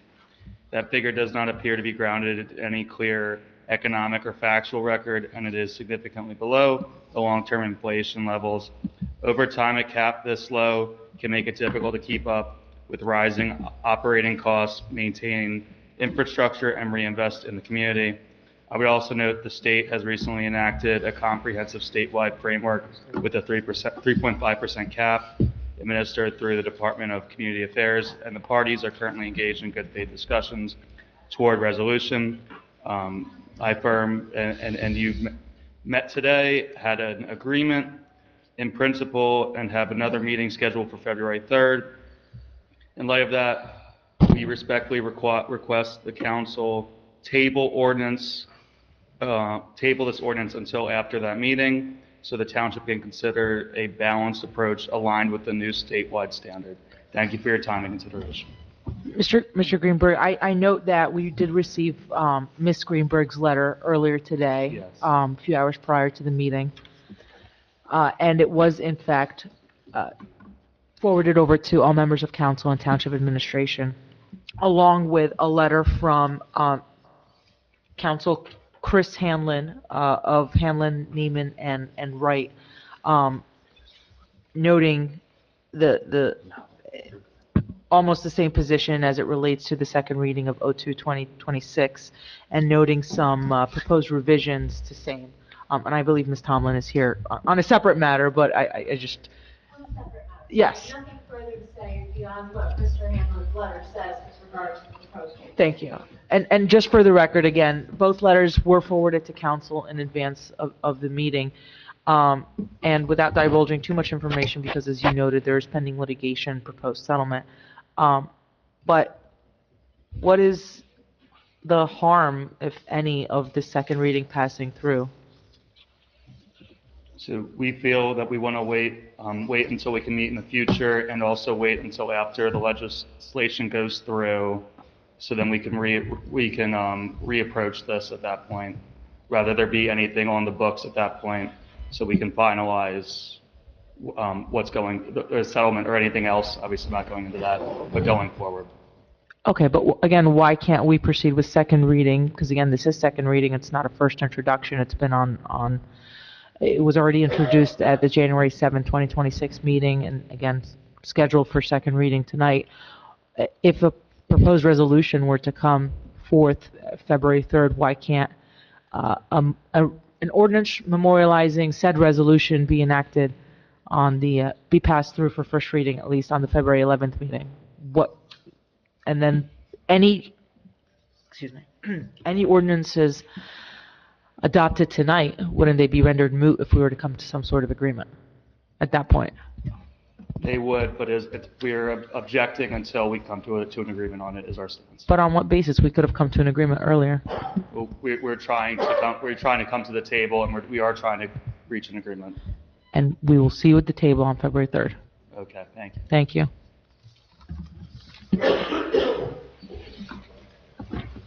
Mr. Footer? Good evening. Eric Footer, 2014 Burlington Circle, Williamstown, New Jersey. I would just like to start off by saying I am very pleased with the fact that council has seen fit to have a first reading of this ordinance. I think it's very important for the town's residents to have a local voice in this subject. Now, one of the things that I would like to bring up is there is a state law on the books now concerning rent control statewide. But under the statute at 52:27D-387.14, effective other measures regarding rent control, and I'm going to paraphrase here, what the state has said in this law is that if they have their own requirements. But if there's a local ordinance currently in effect, more strict than the state standard, the local ordinance applies. Okay, that's an important point to make. This current ordinance as it sits is at 2%. The state supports that. So if there were to be a reason to have to go to litigation on this, not only are they fighting the town, they're fighting the state. Because they would have to show that the state's statute is inappropriate, which I don't think that's about to happen. So I'm here to fully support council in voting on this ordinance tonight for a second reading and publication and so on and so forth. Thank you very much, and I definitely appreciate the time allowed for me to make my point. Thank you.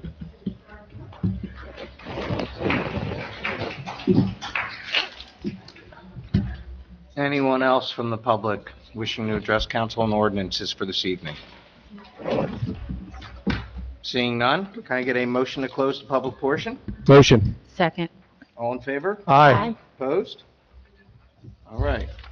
Ordinance 01-2026, calendar year 2026, ordinance to exceed the municipal budget appropriation limits and to establish a cap bank NJSA 40A:4-45- or .14. This is a second reading and public hearing. Can I get a motion? Motion. Second. All in favor? Aye. Opposed? Madam Clerk, roll call, please. Mr. Cope? Yes. Mrs. Fox? Yes. Mr. Heverly is absent. Mr. O'Reilly? Yes. Mr. Rossi? Yes. Mr. Valentine? Yes. Mrs. Adams? Yes. Motion carries. Thank you. Next up, ordinance 02-2026, an ordinance of the Township Council of the Township of Monroe, County of Gloucester, to amend Chapter 243 of the Code of the Township of Monroe entitled Rent Leveling. This is second reading and public hearing. Can I get a motion to approve? Motion. Second. All in favor? Aye. Opposed? Seeing none. Madam Clerk, roll call, please. Mr. Cope? Yes. Mrs. Fox? Yes. Mr. Heverly is absent. Mr. O'Reilly? Yes. Mr. Rossi? Yes. Mr. Valentine? Yes. Mrs. Adams? Yes. Motion carries. Next up, ordinance 03-2026, an ordinance authorizing conveyance of certain municipally owned real property identified as Block 11604, Lot 4, address 607 South Main Street to the County of Gloucester pursuant to NJSA 40A:12-3. Can I get a motion to approve? Motion. Second. All in favor? Aye. Opposed? Seeing none. First reading. Next up is ordinance 04-2026, an ordinance authorizing the conveyance of certain municipally owned real property, identified as Block 14301, Lot 47, address of 1210 Glassboro Road to the County of Gloucester pursuant to NJSA 40A:12-13. Can I get a motion? Motion. Second. All in favor? Aye. Opposed? Seeing none. Ordinance 05-2026, an ordinance of the Township of Monroe adopting the Cross Keys redevelopment plan pursuant to the local redevelopment and housing law, NJSA 40A:12A-1, for property located at Block 101, lots 2.01, 8, 11, 12, 13, 15, 17, 18, and 39. Can I get a motion? Motion. Second. All in favor? Aye. Opposed? Ordinance 006-2026, an ordinance of the Township of Monroe adopting the High Top redevelopment plan pursuant to the local redevelopment and housing law, NJSA 40A:12A-1, for property located at Block 12503, lots 16, 17, 18, and 19. Can I get a motion? Motion. Second. All in favor? Aye. Opposed? Seeing none. All right, at this time, I will turn the meeting back over to Council President Adams. Thank you. Does anyone on council have any new business to discuss this evening? Seeing none. Does anyone on council have any unfinished business to discuss this evening? Seeing none, moving on. Eileen, can we move on to reports? Mayor Wolf? Yes, thank you. We haven't had a normal council meeting since December 12th because our last meeting in December was canceled due to the holidays. So I hope everybody enjoyed their holidays. We did come back briefly for our annual reorganization meeting on January 6th, but that is more of a ceremonial meeting where we don't provide reports, so bear with me. This goes back to December 12th. So on Wednesday, December 17th, I had the privilege of swearing in 2 new school resource officers. We had a few retirements in those positions, the officers that protect our schools. So these were new hires to fill those vacated positions from retirees or people that left us. Officer Dan Riggins, who had previously retired from his full-time position here several months back from Monroe Township Police Department, where he proudly served. We welcome Dan Riggins back as an officer in the schools. Also, Officer Ken Kuzniak, who previously retired from the Glassboro Police Department, lives in Monroe Township here, has been a resident here for quite some time. And they will both now serve as, in our schools as school resource officers. For those that don't know what a school resource officer is or how they're considered a Class 3 officer, special officer, and basically they're all retired law enforcement officers that are classified to go into the school system. The good thing for the taxpayers is they get a salary. We don't have to pay benefits or pension because they have that from their previous careers. But we're looking forward to those officers joining us, and they're already in the schools now. But, they're two good officers, and I know they'll do a great job. Also, that same day on December 17th, we had our Employee Appreciation Day here. I know some of the council members made it, where we treated our employees to a luncheon and some giveaways. This is funded through monies that we received back from the insurance carrier, from the JIF, because our employees practice a safe work environment all year. So it's really a credit to those employees for making sure that we're safe here in Monroe Township while we're working, and it's a well-deserved hour or two that they get to spend with each other and enjoy a lunch. Further on that same day, December 17th, I attended the Gloucester County Mayor's Association meeting, where I was sworn in as the 2026 president of the Gloucester County Mayor's Association. I really don't have anything else to report. We have another meeting tomorrow evening, so in our next meeting, I'll further report on that. Thursday, December 18th, I attended our senior Christmas party, where that was a packed house. I know many of us were there. Our seniors enjoyed a great lunch, some giveaways, music, dancing. Another great job by our Community Affairs Department for taking care of our seniors. Gloucester County Commissioner, Deputy Director Jim Jefferson was in attendance, so we thank him for taking time to spend with our seniors here in Monroe. Monday and Tuesday, December 22nd and 23rd, Gloucester County came to Monroe Township with their Wellness on Wheels vehicle. This vehicle is set up for health screenings with medical professionals for individuals that are living in our community that might not have access to certain services, including medical. I know they have a little laundry room set up in the vehicle where people could do their wash and dry their clothing. So we thank Gloucester County for coming to Monroe and helping out some of our residents that are in needs and needs those services. Friday, January 2nd, I attended the last call for Sergeant Brian Reeve of Monroe Township Police Department. The last call signifies his last day of work, his retirement. Sergeant Reeve, he's had a fantastic career here in Monroe Township. Brian was one of our fellow officers that was assigned to the Gloucester County Emergency Response Team that had responded to Ground Zero the day of the 9/11 attacks. He accompanied myself and our Director of Public Safety, Mr. John Rumpf, who's one of our retired deputy chiefs. We were also assigned to that team, so I would like to congratulate Sergeant Reeve and his family on a well-deserved retirement, and we wish him nothing but the best in this next chapter of his life. Again, I had said we had our reorganization meeting on January 6th that we were here. We appointed our new council president, our new council vice president, and our new ordinance chair, so congratulations to all of them. Thursday, January 8th, I attended the planning board meeting, which I spoke about in the resolutions portion regarding the Hexa project.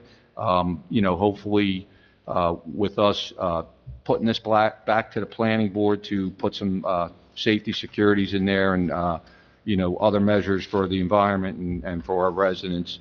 Hopefully we can move forward with that.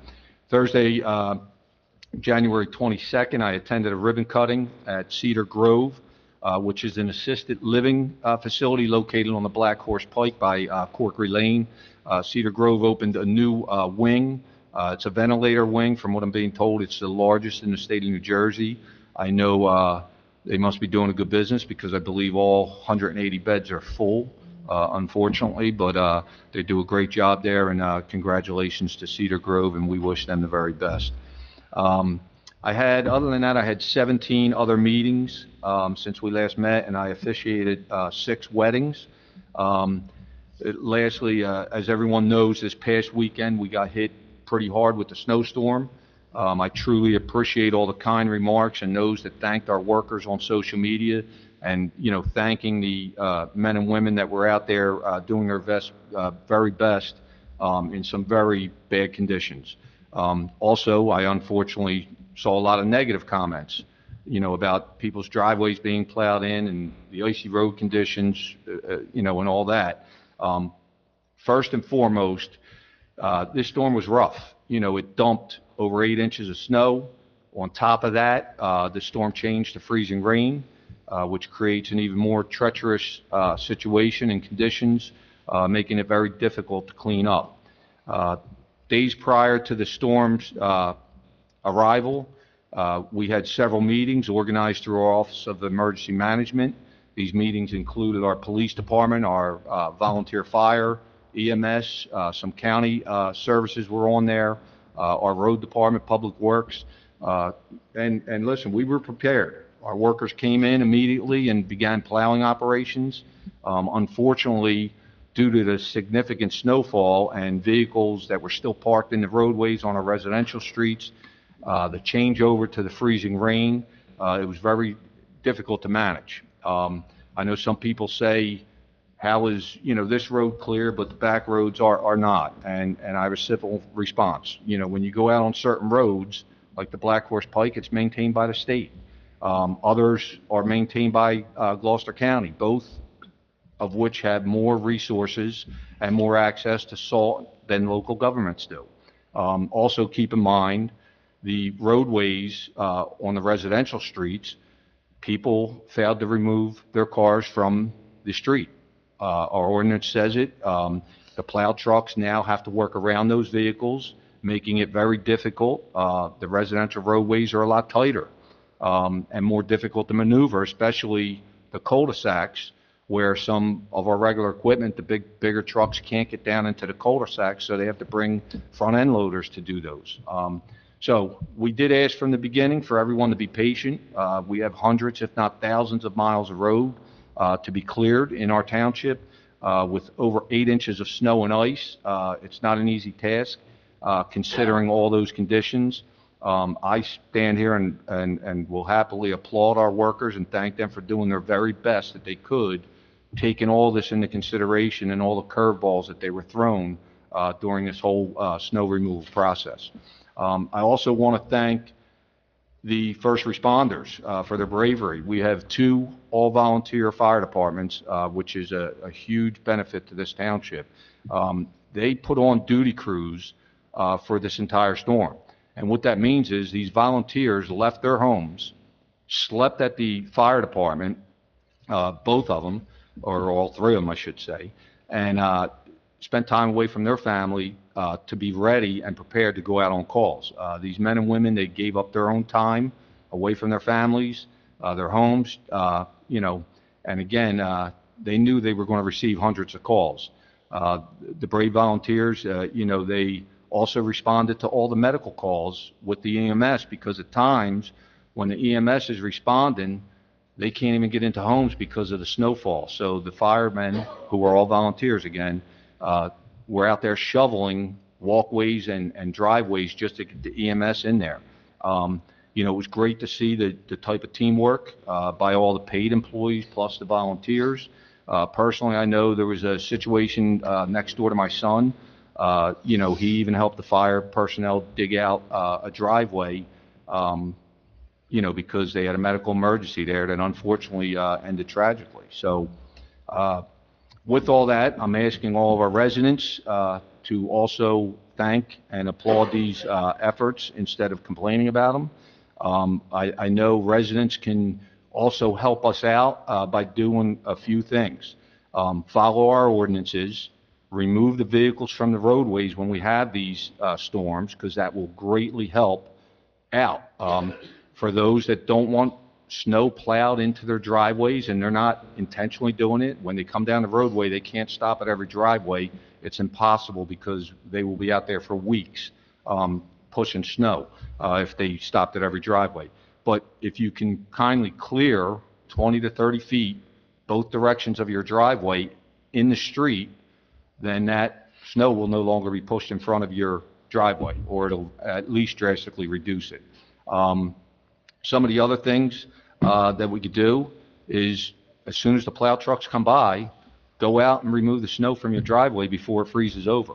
I heard a lot of people say that they push it there and now it's all frozen. Well, unfortunately, you got to get out there and you got to shovel that or snow blow it, whatever you do, before it freezes up, especially in a storm like this. Some of the other things, help your neighbors, be a good neighbor, and help, your elderly neighbor, or maybe somebody who doesn't have the capabilities on clearing those spaces. I've seen a lot of people in my neighborhood that were helping each other. I know myself and 5 other residents, we all helped each other in that situation. But instead of sitting on the social media, complaining about everything that went wrong, get out and help us out. Be part of the community and, get involved in that and help your neighbors and be a good neighbor. So we are monitoring, as everybody knows, another potential storm coming this weekend. Hopefully we'll be spared that, and hopefully we won't be impacted at all. But, we want to be prepared for that and just keep all this information in mind and, just be a good neighbor and get out there and, follow what we're doing and help us out. That will go a long way. So that will conclude my report. Thank you. Deputy Mayor Kurz. Solicitor Mrs. Grace. Not after all that. I'm good. Thank you. Business Administrator Mr. Dehart. No report, thank you. Director of Code Enforcement Mr. Sebastian. The total number of inspections for 2025 is 15,355. I have a copy of my written report. Thank you. Director of Community Affairs is absent. Director of Public Safety Mr. Rumpf. Yeah, I just want to thank all the first responders for their hard work during the snowstorm, and congratulations to Sergeant Brian Reed. Thank you. Director of Public Works Mr. Dilks. Yes, first let me congratulate Council President Adam and Council Vice President, Mr. O'Reilly. I'm sure you'll do a great job this year keeping everybody straight. I had the privilege of going out to the road department today, to the building, and seeing the 3-sided pole barn. What a fantastic building. Now, 9 trash trucks will go inside that pole barn, out of the weather. Plugged in, there's plugs in to keep the engine warm, so it worked out perfect. I'm sure it was on the budget, the way it was built, so did a good job. Just to comment on what the mayor said with the snow removal Sunday, guys, 24 trucks went out on the road with supervisors. Started at 8 o'clock in the morning to 12 o'clock at night. Some went a little later for emergency calls, but they did their best. Dad, taking the cars off the roads helped. Now you got snow out 8 foot from the curb. There's solid ice. There's no getting it back with a snow plow. Not unless it warms up. And you see the weather forecast, and it was very cold. So hopefully we don't get that storm, so we don't need it. So that's my report. Great job to the road department, Public Works, and everybody involved. Thank you. Police Chief McBride. Nothing to report, thank you. Mr. Cope. No report, thank you. Mrs. Fox. Real quick, we have Senior Commission, as the mayor had stated, there were several events that council had attended. But the important thing I want to get out is the Senior Commission actually is hosting an event. This will be on February 10th. This is the Thomas L. Winery and Casino trip. Cost is $65 per person. Let's see, includes a wine tasting, a lunch, and a trip to the casino. But tickets will be going on sale actually tomorrow, the 29th, at the Pfeiffer Center from 11:30 to 1:30. And that concludes my report. Thank you. Thank you. Mr. Valentine? Oh, I'm sorry, Mr. Rossi? Nothing to report. Mr. Valentine? No report. Council Vice President, Mr. O'Reilly? No report. Council President, Mrs. Adams? Yes, I just want to echo what the mayor said. Thank all of the township employees and first responders, police that helped out during the storm. It was a difficult storm to navigate through. We're in extreme cold, and a lot of these individuals were outside in the extreme cold. So I do want to thank them. Sometimes their hours that they work, are difficult. No one goes out to do a not great job. They all give their best. So I think we need to give them a little bit of grace. I've traveled outside of town, and there's roads in other towns that look similar to ours and back roads. So to have stayed ahead of this storm the best that they could, I want to express my appreciation. So that concludes my report. Thank you. This concludes reports for this evening. Okay. We will now, can I have a motion to open the public portion for the general public discussion? Motion. Second. All in favor? Aye. Any opposed? Is there anyone wishing to speak this evening, just in general? Please come up to the podium.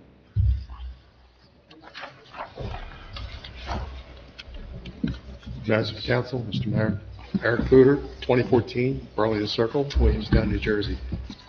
This is general discussion. Is this for the public hearing? No. For the cap, this is general. This is general, yes. Well, then let me just say, generally speaking, I had a chance to drive through Williamstown on my way here, and I must say, I don't think anybody, and I mean anybody, could have done a better job plowing the streets than our public works and our public works employees. Now, I live in a private development where they do their own plowing, and they did an excellent job too, but the Public Works Department's plow job, bang on the money. And I don't care what anybody says. I've been a plow operator myself, and I know about the ridge you put, and everybody complains you're blocking their driveways, There's no other way to do it. It's not like they did it on purpose. Even in our little community, where they did it themselves, they couldn't clean every driveway out. We had the same thing. So if even a property with 186 houses on it can't do it, how would it be appropriate to expect our Public Works Department to do every resident in the town? It's just not feasible. So yes, I echo the mayor's comments and said, look, you have to get out there, you got to take care of your driveway, you got to take care of your sidewalk, your walkways, your mailbox, all that stuff. That's part of living in the town, That's nothing to be, to say, nothing to complain about. Now, also, as the mayor said, after our plows came through, we got a bunch of us together. Now, we're all senior citizens. My neighbor is 92 years old.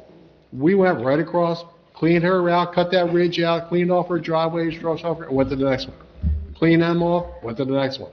Cleaned off that one and kept going, And there are other groups in our community doing the same thing. So as long as you have the residents that will pull together and help their fellow residents, we can beat storms like this. With Public Works leading the charge and the residents getting out there and doing their thing. Thank you. That's all I have to say about it. Thank you.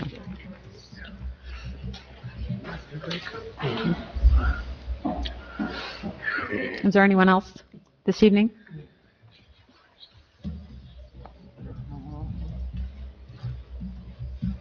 Good evening, council members. My name is Rhonda. My last name is Abbott. Do you need to know my address?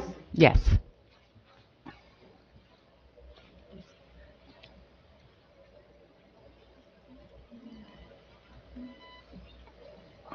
So I have a P.O. box,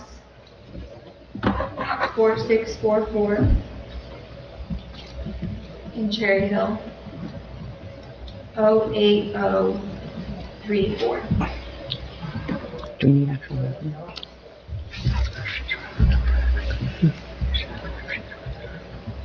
Yes, Tom.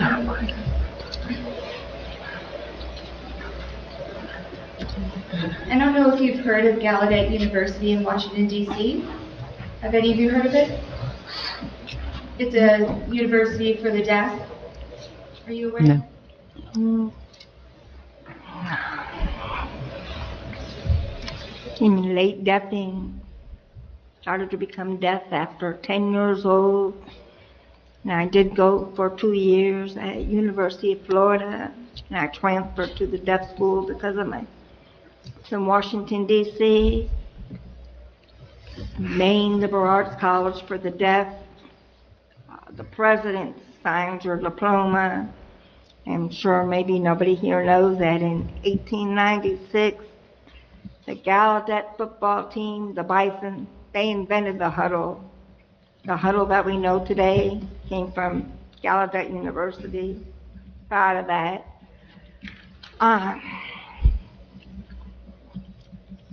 Maybe about 1 year ago, I came to this township. Didn't get much impression. Then I came back again, and I see complaints. Yeah, I've seen non-compliance. The ADA, Title II for state and local government, and of course the New Jersey law against discrimination, which you may not know. New Jersey was the first state to adopt a civil rights law. It goes back to 1945. I was not born and raised in New Jersey, but I took the time to inform myself. Today, New Jersey has one of the most comprehensive civil rights laws in the United States, covers employment, housing, public accommodation, and medical facilities. January 21st, went to your township building. I had to advocate. I did not actually take the posters up. I had to show them where to find it in English and Spanish. My first question is, I recognize a municipal clerk, never met them. I see a township lawyer.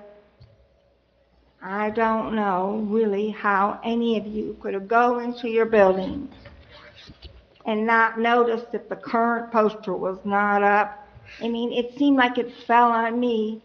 Nobody asked me to do it, but the responsibility, I could see it right away.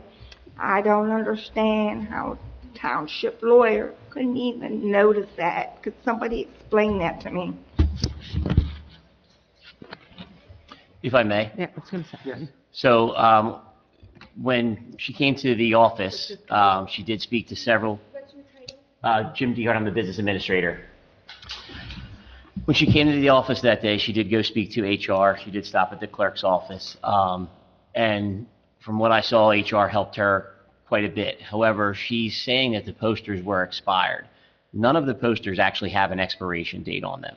So when they looked at them, there was nothing that showed them expired. Oh my goodness.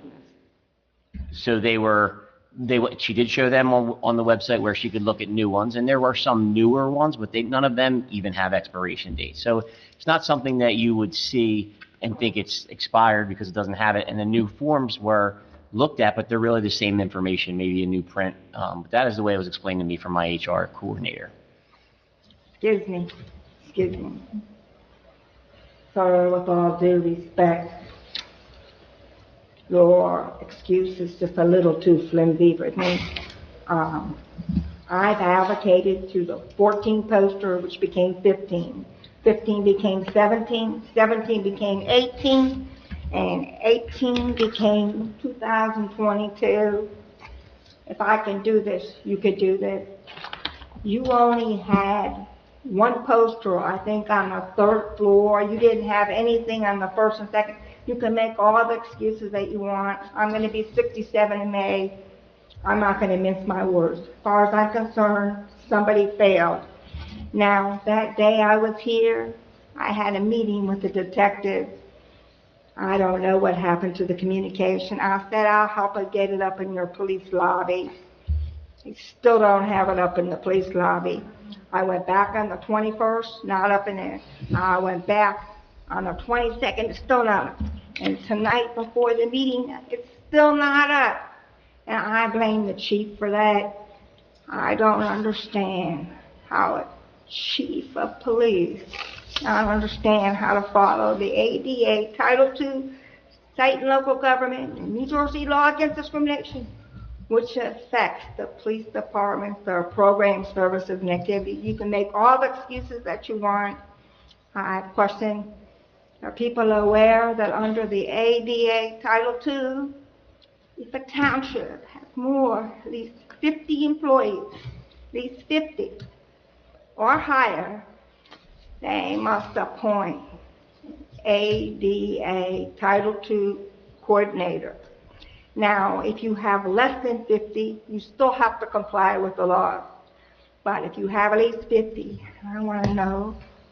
I haven't been on my computer since Saturday night. Well, it's not my computer. I haven't been on a computer since Saturday night. And I did ask it in a open question. Who did your council appoint for the ADA Title II coordinator? I believe the Oprah request was filled by HR. I believe HR handles that, but I wouldn't want to, I wouldn't swear on that, but I'm pretty sure that's how that is set up. Who's the name of the ADA coordinator? I want to know who the ADA coordinator is. I want a complaint form. I want the grievance form. And your township should also have created an ADA Title II statement, evidence statement that you're going to comply, your township programs, services, and activities, the ADA Title II. I'm sorry, sir. I'm not going to stand up here in you for a long time and listen to these excuses. You got an excuse for non-compliance, but that's wonderful. Who is the ADA Title II coordinator? I want to file complaints. Your police department, as far as I'm concerned, has not learned anything since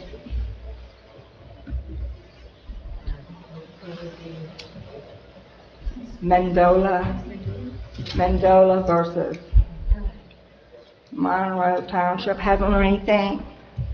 First time I went into that police department, a couple of weeks ago, I go in and there's a phone only for hearing people. I can't get access. I had to go out and knock on somebody's door. Come over to the police department to help me. Don't even pay attention. You have accessibility for a hearing person. You must create some accessibility for the deaf. I shouldn't have to go bother anybody. Town has work to do. As far as I'm concerned, police department, horrible to me, and I want to file an ADA Title II complaint. If you have any questions before I sit down. Now,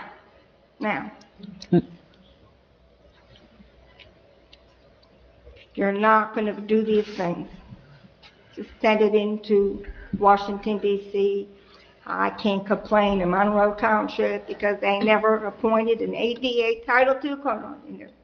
I don't know if you get any state or federal funding here, but earn it.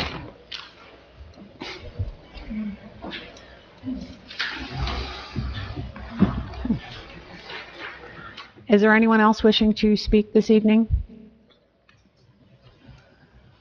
Seeing none, could I have a motion to close the public discussion? Motion to close. Second. All in favor? Aye. Any opposed? Okay. Public discussion is closed. Now, at this time, we will move on to a public hearing.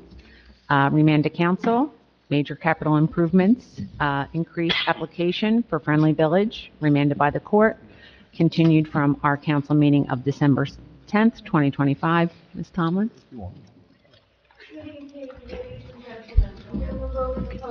Okay. I want to apologize in advance. My eyes are acting up and I literally can't see. So I sincerely apologize. But if I don't address you by name, it's only because I can't see your name tags.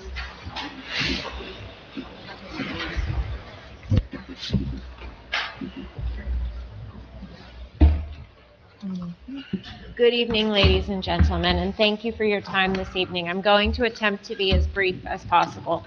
My name is Nicole Tomlin. I am the attorney for Friendly Village. We are here tonight on the follow-up to the prior remand hearing. Prior to coming tonight, we had forwarded over a letter, which I'm hoping answered some of the questions that some of the members of this council had. Additionally, it attached a number of transcripts. Unfortunately, due to the snow, I understand from your clerk that none of you were able to receive those documents until Tuesday. So I'm not sure whether or not any of you have had the opportunity to review the transcripts from the prior matters down at the Rent Control Board or the transcript from the judge. And I'm so sorry, I can't see your expressions. Ms. Tomlin, I'll represent to you, this is Sandra Grace, I'll represent to you that all council members and members of administration were provided with digital copies.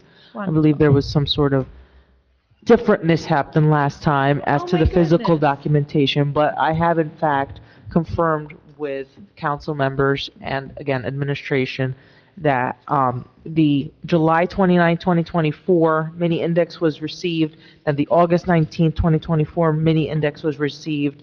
The January 2026 letter to myself and to council, in addition to council approval chart with additional totals, and then also an August 4th, 2025 transcript from what I recall to be our oral argument before Judge Telsey. I believe you are exactly correct with your recollection. So fundamentally, ladies and gentlemen of the council, what you should have before you in this de novo review is a copy of all of the underlying documents from the original rent control proceeding. You should have copies of all of the invoices which were originally presented to the Rent Control Board. They were presented to this board as well in the original de novo review before the appeal last winter up to the Superior Court, but you should have them from my office as well. In addition to that, you have the underlying transcripts. At the prior hearing, there were a number of questions relating to whether or not there had been multiple bids. I recall there was confusion as to the number of items for which my client was seeking a major capital improvement based upon the prior chart. There were 3 items on the chart which was submitted, which there was an error in the underlying briefing to the Superior Court, and then we spent some time going over them in the prior appearance before this Rent Control Board. You all should have before you now a chart which breaks down a number of items. Inside of that chart, there are a series of items, 9 to be precise, that have 3 red stars to their right. Those are the specific items for which my client is seeking major capital improvement treatment. And I do have a copy here. If you want, if my paper copy will be easier, I'll bring it up to you because I can't see it anyway right now. No, you're okay. We have it. Yeah, we're okay. Yeah, thank you. Fundamentally, these are the group of items for which my client expended funds 18 months or more before the application was submitted to the Rent Control Board for approval for major capital improvements. And that application was submitted on April 29th of 2024. These are items which were 18 months old or older at the time of that application, but were within the period of time where this Rent Control Board believed that they could have been submitted timely.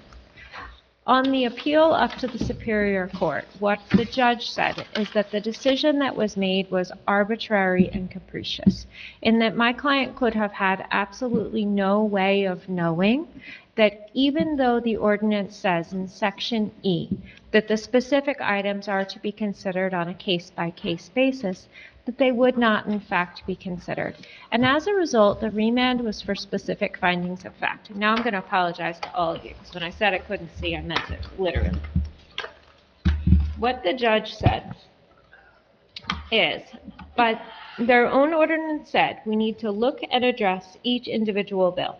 And they didn't do that. Instead, there's this arbitrary time frame that was used by, and here there's a typo, judge said landlord, and he later corrected himself to say that he meant the council.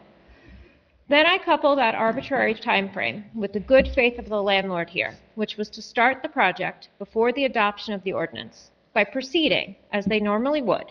And then at the last minute or towards the end of the middle of this, the ordinance gets adopted and they're thrown in to try and comply with this ordinance without ever knowing what the terms, without even knowing what the conditions of the ordinance are, what the requirements would be, and are then being told, yeah, 7 months, too bad, even though it did not exist. And I want to be clear, I find that their use of the timing is what is arbitrary and capricious and unreasonable. And then the judge goes on to say that there must be something about a particular invoice that he can't consider, which would warrant it being denied. But he didn't pretend to be an expert in the field. And then he went on to say, that's why I want to give the council the opportunity to take a look at it. But they should do it with caution, with my initial thoughts. Because you could come back here, and I would start with the premise that the landlord was proceeding in good faith with all of the improvements. The judge said there had been nothing suggested or addressed having any merit that they didn't or shouldn't have done, or what was done wasn't properly done, and I apologize, I think I just misphrased that. There's been nothing suggested or addressed having any merit that they did, shouldn't have done, or wasn't done properly. None of that. I think it would be pretty tough for, and here he meant to say council, but said landlord again, to say, yeah, we're not going to pay this invoice in light of that. So fundamentally here, what we are seeking, again, is a major capital improvement increase related to the items on the chart which have the red star. You have the underlying proofs which were previously submitted. My client appeared before this before this council back in December to answer questions to the best of his capability. And at this juncture, we're seeking a major capital improvement equal to, for the $241,177.68 divided over the 572 units, it equals $421 in some sense I can't read, I apologize. 63 per unit divided by the 20 years equals $21.08 per unit per year, or $1.76 per month per unit for 20 years. All of these expenses are required to be capitalized under the Internal Revenue Code. None of them can be taken as regular repair expenses, which is why the capital improvement treatment is sought pursuant to the ordinance. And I'm happy to answer any questions that you ladies and gentlemen have for me, but that's all I have. Thank you, Ms. Tomlin. I just want to note for the record, again, additional documents have been since received since the December 10th, 2025 initial hearing on the remand. I note that, of course, we have a record of that hearing, but I note that at that point in time, counsel and yourself and your clients went through each and every single invoice that was listed on the spreadsheet, correct? Every single one. Okay, and I think for every single one, it was detailed, whether or not it was a capital improvement, what your client's position was on that. There was discussion as to timing, whether it be the invoice date or the payment date, when the work was completed. And additionally, as it relates to just the history and some information from your clients as to when, again, payments were made and when the projects were undertaken, whether it be before or after the ordinance, correct? Did I miss anything from that initial hearing? No, I think you've summarized it quite clearly, and what I will say, just to add to it very slightly, is these projects, some of them began as early as 2020. And then a number of them, because of the length of time required to complete the project and the amount of work that was entailed, they simply couldn't have been done in a shorter period of time. There are a number of spots in the transcripts that address those items specifically, so let me just give you a couple of sites real quick. Sorry, which transcript is that? I'm talking about the original underlying transcript from July of 2024. That is one that was provided to this board for the initial hearing approximately a year ago, and then was provided again prior to today.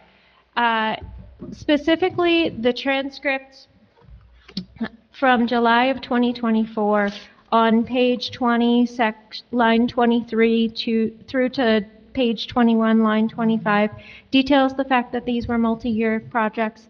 That language is echoed on page 23, line 6 through... Sorry, you're gonna have to give me half a second. I'm also happy to share with you my note. I have the transcripts pulled up. Okay. I just need the page number again, please. Sure. Page 20, line 23 through page 21, line 25. Page 20, line 23. Okay, line 21. Page 21 through page 21, line 25. The entirety of that passage talks about the multi-year projects.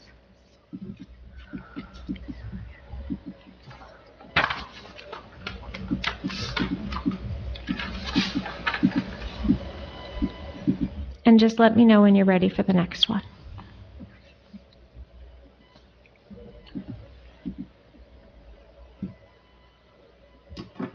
Okay. The next one occurs on page 23 of the transcripts. Okay. That same transcript, lines 6 through 11.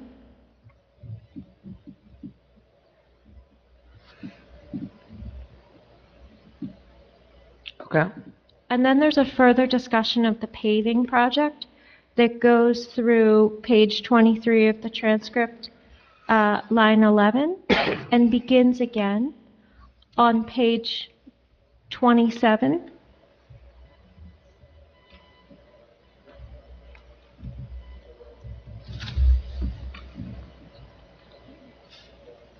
And it goes through line 15 of page 27 to line 8 of page 28. And I think this particular section is just talking about making the complete, And the time involved the complete in making... replacement, correct? Correct, and the time involved. And then on page 103, line 17, my client discusses beginning the project in 2020. Sorry, 103? 103, line 17.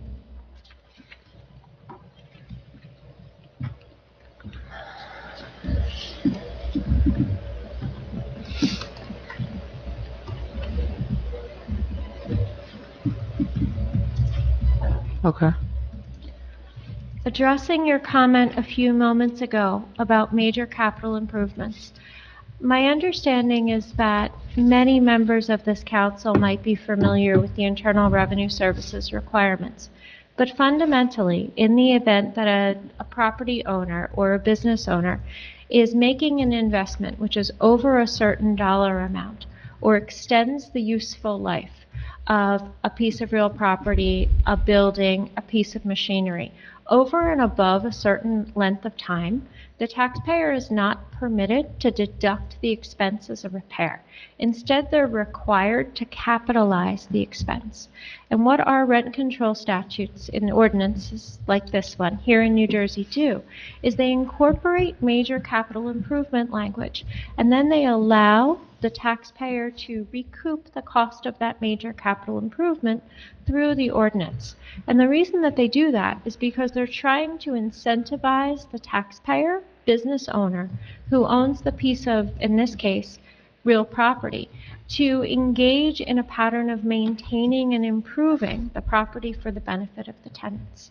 In this circumstance, as Ms. Grace said a few moments ago, there is significant testimony, which I'm afraid I didn't pull out of the transcript and give you the sites, but the mini has an index at the back of it. So we could actually flip to the index and pull all the citations to major capital improvements and see every single page where it was discussed in that underlying transcript. But fundamentally what happens is that my client had no choice but to capitalize it. And then given the nature of the rent control ordinance, the rent control ordinance calls for it to be recovered under the same time frame that the capital improvement is taken by the taxpayer. And all of these were what are called a 20-year term. There are some shorter terms, but none of them were applicable to any of these. So can I make a comment? Just If I may just, I wanted to read a certain portion from the transcript before I opened it up to, if you had anything else to add, or I think, we've had all the Please discussions do. that we could, and then council can take over, council and mayor. So I just want to be clear as well. I know you read some portions from the transcript from our August 2025 hearing before the court. And when this remand was sent over, it was also based on the premise of the ordinance itself, right? Which specifically Correct. states, any bills presented by the landlord which were invoiced earlier than the 18 months prior to the date of the application shall be reviewed by the Monroe Township Rent Leveling Board on a case-by-case basis. The landlord shall have the burden of proof as to why the bill was not submitted within the time restrictions provided. And I'm reading directly from page 19, I'm familiar. Thank you. line 17 of the transcript, but that's also quoting the ordinance. So I just want to make sure that I read that out loud for council and for yourself, Ms. Tomlin, because that's the understanding that that's the premise of also how this remand is to be reviewed by council. Do you agree? So this is to be reviewed, and yes, the landlord has the burden of proof under your ordinance to show why it wasn't brought to council, excuse me, not to council, but to the Rent Control Board earlier. That was pretty fully fleshed out in the underlying initial testimony, which is before this board. It is inside of the original transcript. There are a number of citations that talk about why it wasn't addressed at an earlier time. In addition to that, this council should have the benefit of all of the underlying materials, including the briefing, which up to judge, which addressed the fact that my client was actively working on the application for some time, and the 7-month period between when the ordinance was adopted and when my client moved forward and actively filed the application for major capital improvement rent increase is not an unusual amount of time for a business owner to gather records to then go and present before a board like yourselves or the underlying rent control board. And Mr. Mayor, you had a question, didn't you, sir? No, I don't have a question. I just want to make a statement. Sorry. All right. Well, I think the attorneys have spoken enough, unless anyone needs any additional clarification before the intent is to open it up to council and mayor. Yeah, to I make just any want to make a comments or statement, questions. and I don't want to speak for everybody, but, I think we have all reviewed this matter, and all the invoices, all of them were viewed very thoroughly throughout this entire process. But, I go back to during the testimony at the hearing, the developer, Mr. Temple, testified that his business model was that once the capital project was completed, he makes full payments to his contractors for the work that was performed. He also indicated that he then passes those costs on to the tenants by way of rent increases. Also, during the hearing, it was also testified to that these projects, for the most part, were all completed in mid-2023, I believe, April, June, and that. And according to the developer himself, that's when he pays his contractors, when they were upon completion.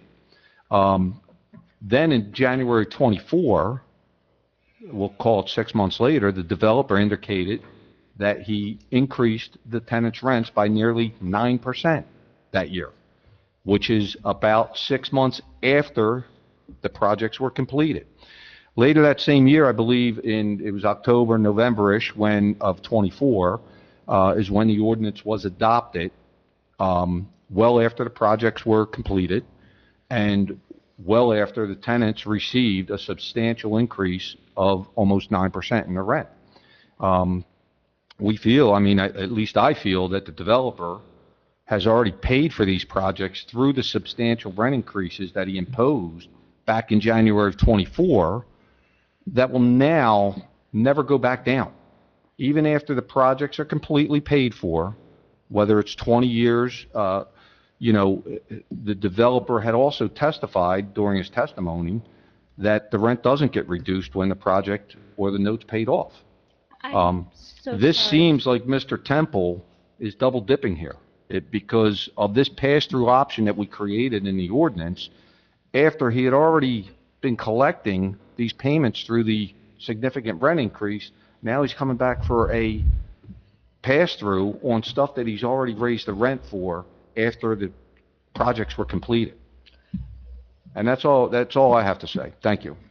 So, Mr. Mayor, if I heard you correctly, I think what I heard you say is that you think my client has already recouped this. Did I hear you correctly, sir? I didn't say recoup the total cost, but the projects, your client testified that once the projects are completed, his business model was to pass the rent, to pass the cost off to the tenants by way of increase. So if the projects, if he paid for them in mid-2023, and then 6 months later substantially increased the rent almost 9%, he is collecting those payments for those projects over the 20-year period, as you had stated. Typically, that's the length of the note, we'll call it, and he will be collecting those increased rents now for the next 20-plus years because he said he never reduces it once the note's paid off. He continues to charge for eternity. I'm sorry. I think that you may have misunderstood his testimony, Mr. Mayor. And it's going to take me a minute, but there's testimony relating to this in the underlying July of 2024 transcript. I'm just going to need to beg everybody's indulgence to get you the citation.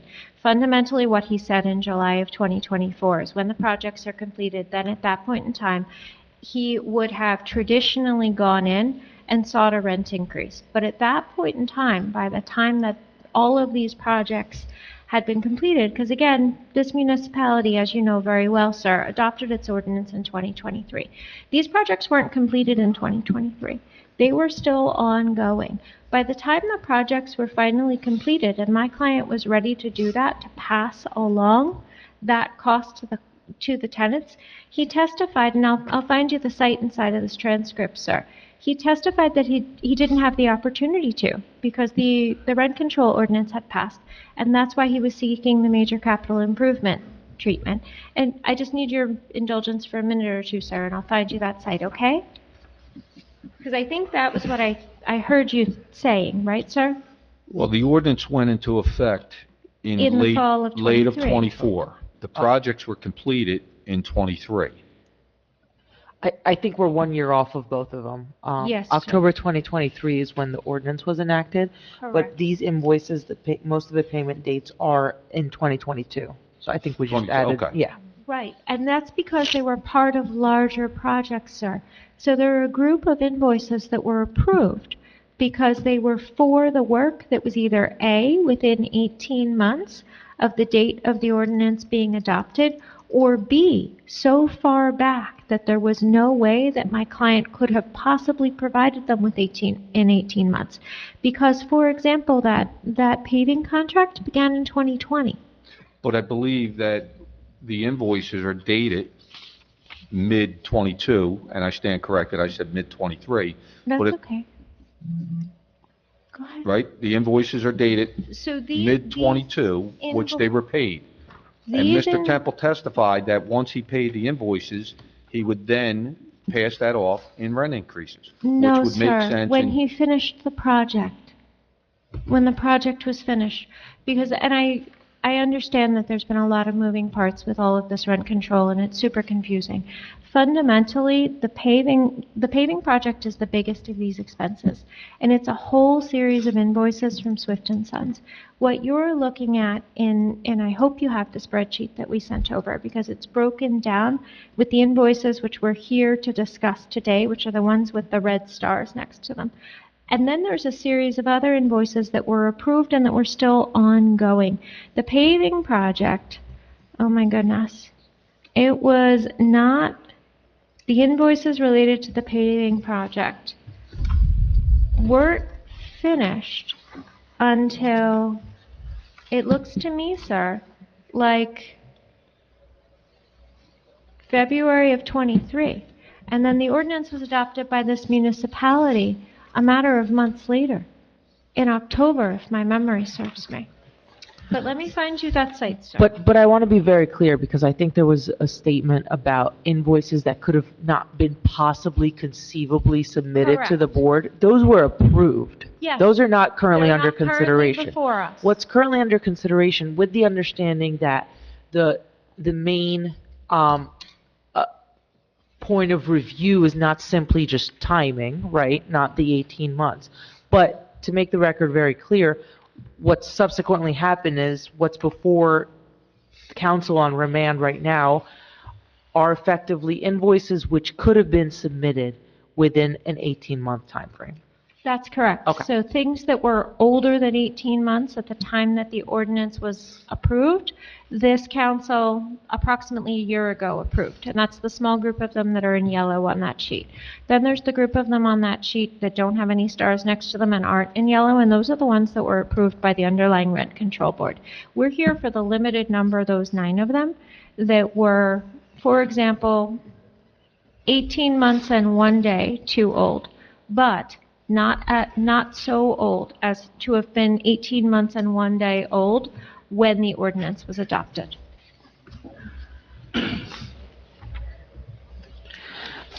I want to be clear that we looked at this, each one in detail, and it wasn't just about the time period, right? We took a look at that. Yeah, I mean, and I think the mayor's making a separate argument other than just timing. I think what he's making is inclusive of rent increases that might have taken effect prior to the enactment of the ordinance. And I think part of it is there's, from the Swift and Sons invoices, all but one of them on this spreadsheet is from 2022, which I think, to the mayor's point, and as per Mr. Temple's testimony from the last December 2025 remand hearing, is that there were rent increases in 2023, effectively for Infinity and Beyond, and effectively to try to make up for those invoices. And the concern now is there's an attempt to further increase rent beyond the allotted 2% based on the work, which was already I'm so sorry. thought I of. was trying to read and I can't read and listen at the same time. Could I trouble you to repeat that, please?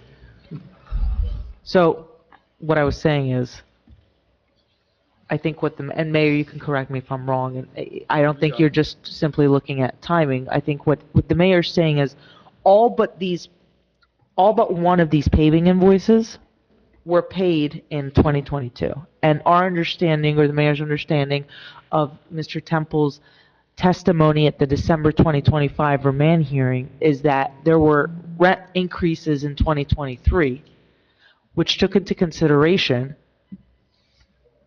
these invoices effectively from 2022. And I'm gonna say I don't have the transcript from the December 2025 hearing, but that's what was understood. Okay, so there is testimony which speaks to that precisely in the July of 2024 hearing. And I can There's appreciate that, testimony where he and you speaks to can it you can read it, but that doesn't negate the fact that from the December 2025 hearing, which unfortunately we don't have the benefit of a transcript of right now. And to be frank, I do not have one at my fingertips. We had retained a court reporter. We can get that transcript. Yeah. So if that's something that's needed, we can get it and provide it to clarify. But to be very clear, there is specific testimony in the July of 2024 transcript where he testifies to exactly the opposite of that. Sure. And again, I'm not saying which way or another. You're more than welcome to read the July 2024 reading into the record. I'm just, again, referring to the December 2025 hearing and what was understood. Now, none of us have the benefit of that transcript right now, so no one can say which way or another. I think I have the transcript, but I just don't have it here. Oh, I don't think... I ordered a transcript for that hearing. Sure. I mean, I have it. to be frank, we didn't have access to the court reporter, so we couldn't have requested the transcript, so. And if I had had any intention of producing it, I would have shared it with you. But frankly, I may very well have that, and we may be able to shed light on Mr. Mayor's recollection.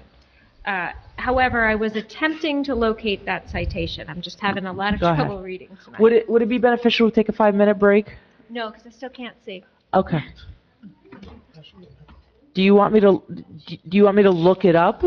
That would be lovely if you wouldn't mind. What word would you like me to look up? So there's a point where Mr. Temple goes on probably for about 3/4 of a page about his history prior to the adoption of the rent ordinance, and he addresses the fact that his typical conduct would have been to wait until something was finished and then seek to recoup it. But he didn't have the opportunity to here. Unfortunately, I don't remember the specific words Mr. Temple used. I remember If you can remember part of a phrase, that would help. I'm trying my best. Let's see if I can go in here and search.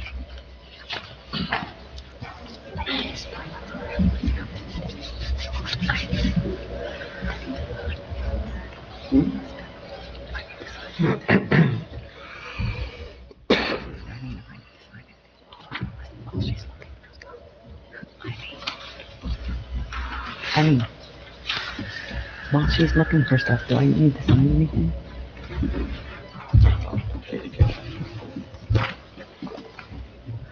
So, I don't know if this is it. The bottom of page 63, top of 64. I could read that if you'd like.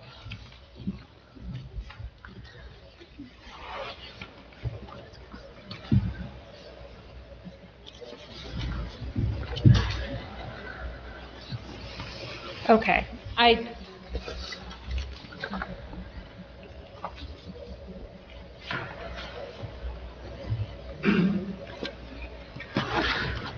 So, No, I don't think that's what I'm talking about.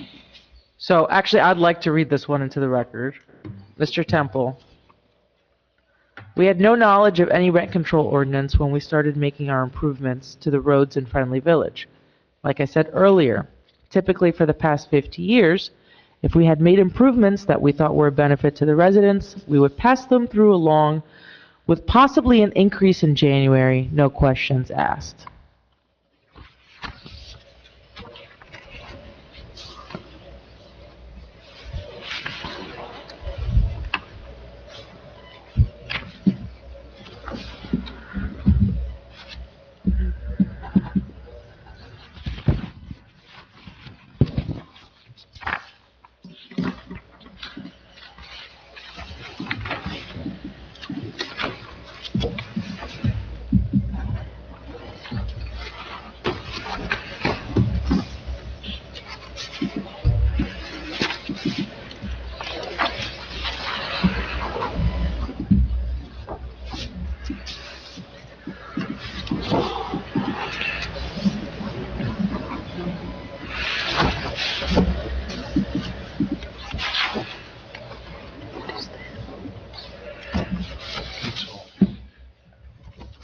Okay, so I am looking at page 22 of the transcript.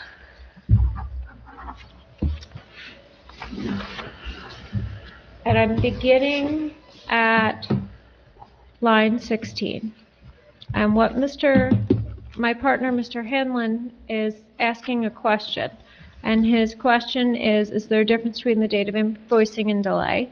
And then Mr. Temple replies, this was a project of large multi-year project undertaken without knowledge that rent control was being considered.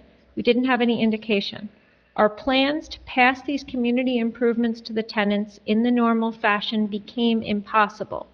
So, showing deference and respect to the town council in the passing of rent control, rather than attempting to jam a rent increase through in advance of rent control. And now he leaves page 22 and goes to page 23.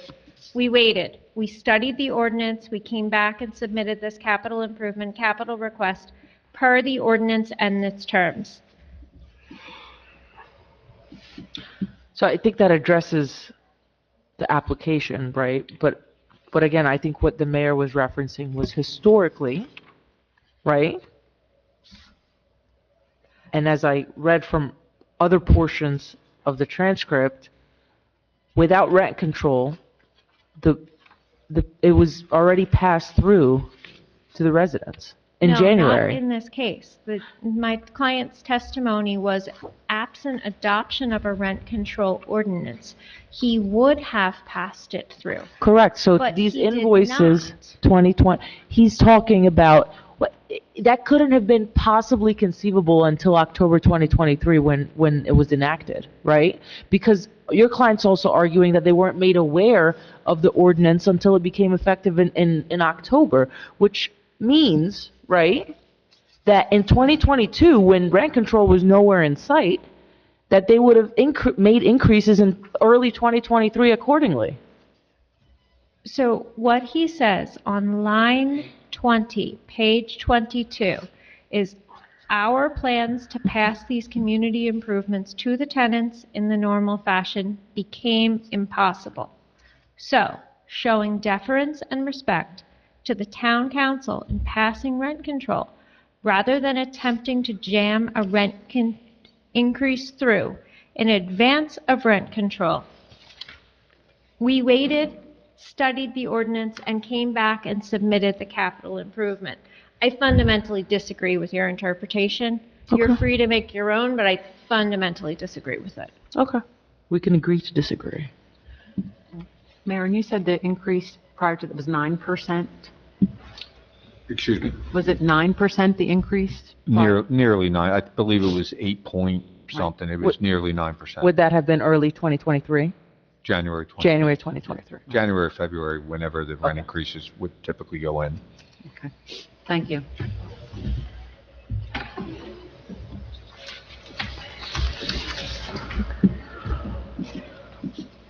Any member of council have any additional questions, comments, concerns?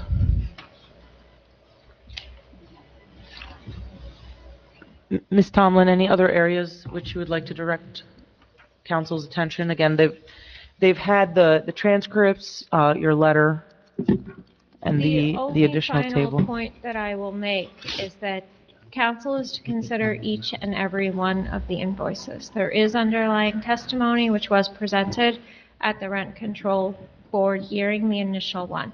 You have before you the entirety of the record of what was provided to the rent control board. In addition to that, you should have what was provided to this board a year ago and what was provided in the appeal to Superior Court. At this stage, ladies and gentlemen, the only thing that should necessarily be new to you is simply a larger color copy of what I had provided to you. Everything else should have been before you. I had reiterated and provided more of it to you because at the prior hearing, at least one member of the board had insinuated that they had not seen the underlying documentation, that they had not heard testimony, that they had not had the chance to review transcripts, which is why the additional documentation has been provided now. If anyone has any final questions, I'm happy to answer them to the best of my ability, and I thank you all for your time on this very late evening. Ms. Tomlin, are you comfortable with council making a determination at tonight's meeting without the December 2025 transcript? To the extent that council is not relying in any way on Mr. Mayor's recollection, as it's nothing more than a hearsay statement. Well, I mean, we're not in a court of law here, so they can take into effect what the mayor recollects and what they personally recollect. Reserve my objection to any consideration of that for the record. Should you like to choose to adjourn? Well, no, I'm giving you the option, right? So I'm asking you. I don't think council is burdened in any way by reviewing another transcript, right? I think if you're trying to potentially get a resolution, right, then it's you who's going to have to provide the transcript and wait for a resolution, wait for, council to make his determination at the February 11th meeting. Again, if you wish to forego the review of that transcript, that's To the extent That's your that prerogative. council believes that they need it, I'm happy to provide it. Again, it was not something where it was brought to my attention that there was any concern about the transcript prior to tonight. And that's fine, but it's been brought up and it's been discussed now in this hearing. So I want to make sure, again, if you are comfortable with them having the benefit of that transcript and then making a determination. Problem with them having the largest record available for them that they can have. Okay. I also see no reason to torture any of the people on this board who've been here for a very long time tonight by asking them to stay. Well, again, yeah, I want to make sure that you and your client are not hindered in any way possible. So to the effect that you've provided previous transcripts, you've provided additional letters and supplemental information. I mean, if council can deliberate on this at February, you don't have to be present if you don't want to. No objection to providing council with the December transcript. If I don't have it, I can get it very easily. Please. Because we did have the court reporter. And I have no problem with providing that, nor do I have a problem with them reserving their decision to their next hearing. Okay. Council, is that, or Council President, is that sufficient? We'll have the transcript over in due time by February 11th. Frankly, I may have it already. I'm just going to double check right now so that I can answer that question.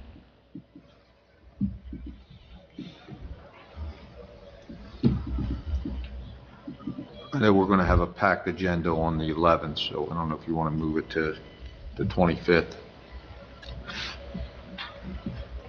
Is that okay with you, Ms. Tomlin? We have police swearing in, promotional ceremony. I have no objection to what's convenient for the board. Okay. I have no problem with that. Just bear with me for one moment. I'm just checking to see if I can see the transcript in here. So to just make things easier, mayor and council's concerns have been heard. Council and mayor will review the transcript once received and will memorialize a decision via resolution at the February 25th meeting. I have no objection.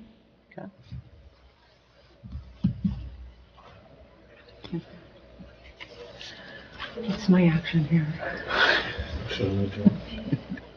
There's no action after the You can hearing. open a public discussion again. And I don't know that I have the transcript yet, but I'm sure we can get it for you. That's okay. I'm down to 0 emails in my inbox right now, and Oh, I I want to hate keep you it that for way that. at least until midnight. I hate you for that. So- Ladies and gentlemen, I thank you so much for your time this evening, and I hope you all get home safe. Thank you, Ms. Tomlin. Appreciate your patience.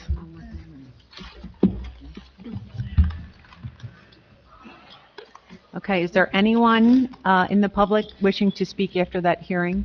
Please come up and state your name and address for the record.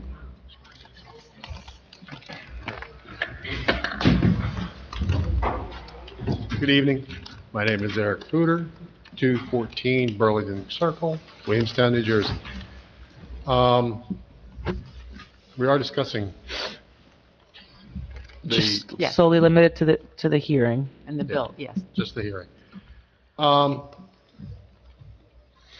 Yes, I'm in agreement with the mayor, from my recollection as well, in that any capital improvement that was paid prior to January of '23 was included in their January '23 rent increase.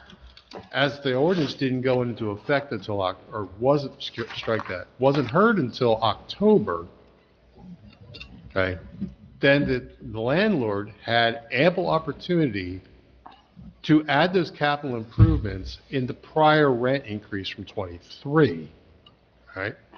Now, in addition, there were timeliness issues involved. There was a lot of review on the board concerning this matter, but the bottom line for what we were discussing was, yes, in listening to the testimony from the applicant, it was determined that anything prior to January of '23 had already been included, that would make this application, as long as it's including invoices prior to January of '23, is double dipping. All right, they've already gotten paid once. Now they're trying to get it again by exercising the ordinance. That was actually spoken about at the meeting. At that time, just to give council a background, at the time I was on the rent control board.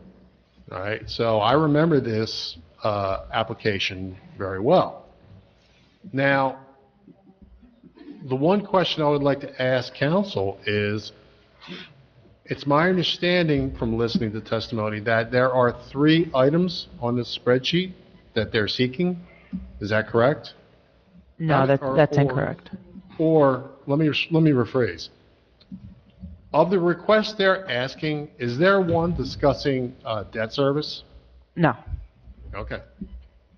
Because that's been a sore point. that's been addressed by the Rent Leveling Board, Council, and the court. Okay. All right. So, if we're going, the only thing that should be up for discussion at this point would be invoices that were not approved, but were submitted post January 23.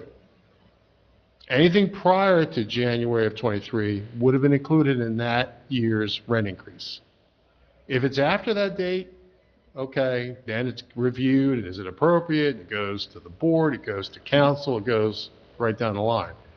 But anything prior to January 23 should not be considered, because they already got it.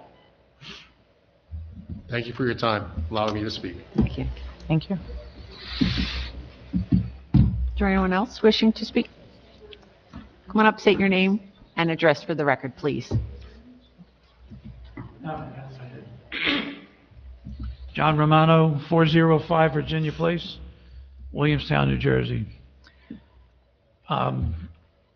This testimony that was brought up, I remember it pretty well because I am on the Rent Leveling Board.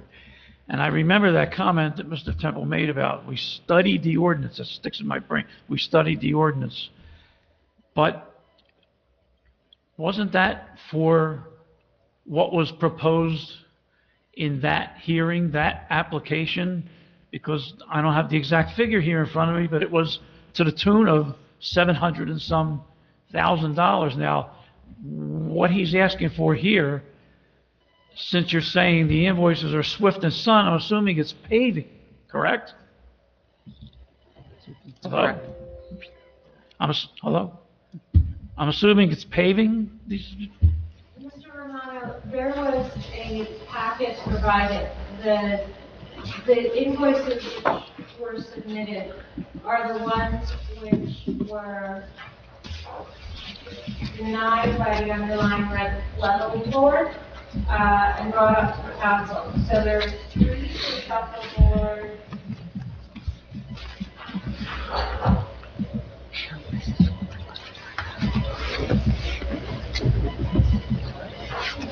Five for Swift and Sons and 1 for First State. They were not invoices that were approved at the rent control hearing in 20. Okay, so he got a ruling on paving and he got a ruling on shuffleboard. Now you're saying there's more paving and more shuffleboard that... It's a remand, sir. Excuse me? It's a remand, sir. So what happened is the rent control board made a decision. Yes. To approve certain things and deny certain things. And then there was an appeal up to this council. And they approved certain things and denied certain things. Then there's another appeal up to the Superior Court. The Superior Court said this group of 9 items that were denied by the Rent Control Board and by this board, the council, were being remanded back down to the council for the council to reconsider. So that's why we're here today. Well, I mean, as far as I'm concerned, he got his money for those repairs. Because yes, like what Mayor Wolf said, it was 9% that one year. But the year before that, it was 6%. And the year before that, it was almost 5%. So there was 3 years of exorbitant increases when I moved in, it was 2%, 1.5%, and that's what we were told when we moved in. You don't have to worry, it'll never go up more than 2%. And that was fine, but then he got his increases when it started going. I mean, I got the first 2 or 3 years I was there, our rent went up $6 a month.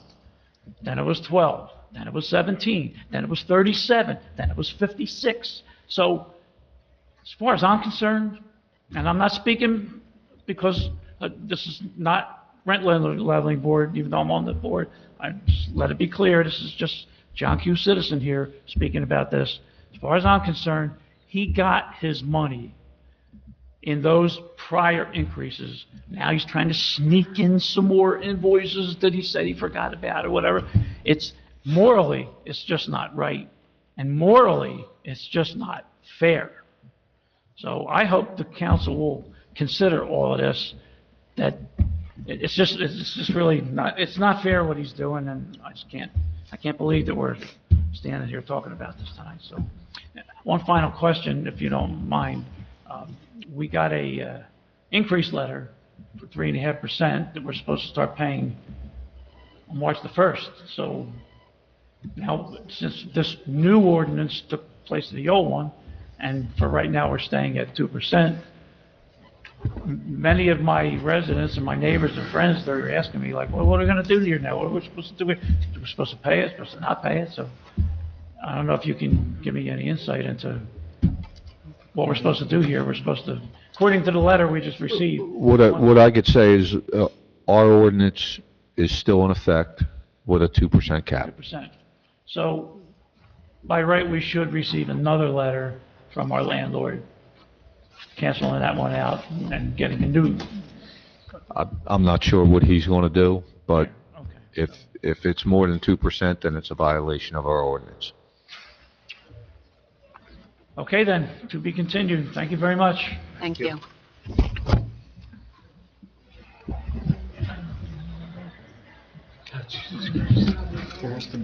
How you doing, members of council? My name is Eric Footer, 2014 Burlington Circle, Williamstown, New Jersey. I'd just like to address the previous respondent. At least my understanding of the correct procedure with questions like that is to submit a appeal to the Rent Control Board, which I already have drafted. It's going out tomorrow by email. But it basically says, okay, we got a rent increase of 3.5%, ordinance says 2%. What are we doing? That's not correct. And one of my other objections on the letter they sent at the bottom, there's no need for you to apply to let the town or the Rent Control Board know about this, which I find, frankly, inappropriate. And I list that on my appeal form as well.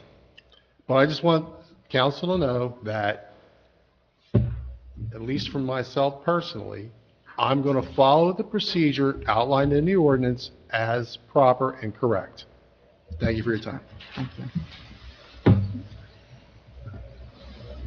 Anyone else wishing to speak this evening? Rain Eagle, 570 Homewood. I just have a quick question. I have to get up at 5. On the pass-throughs, 381.54 cents. Does that go under the 3.5%? A pass-through? Does that go under the 3.5% increase? No. No, right? No, they're- Because if I recall, They that become was, part of base rent. that was aside. It wasn't considered.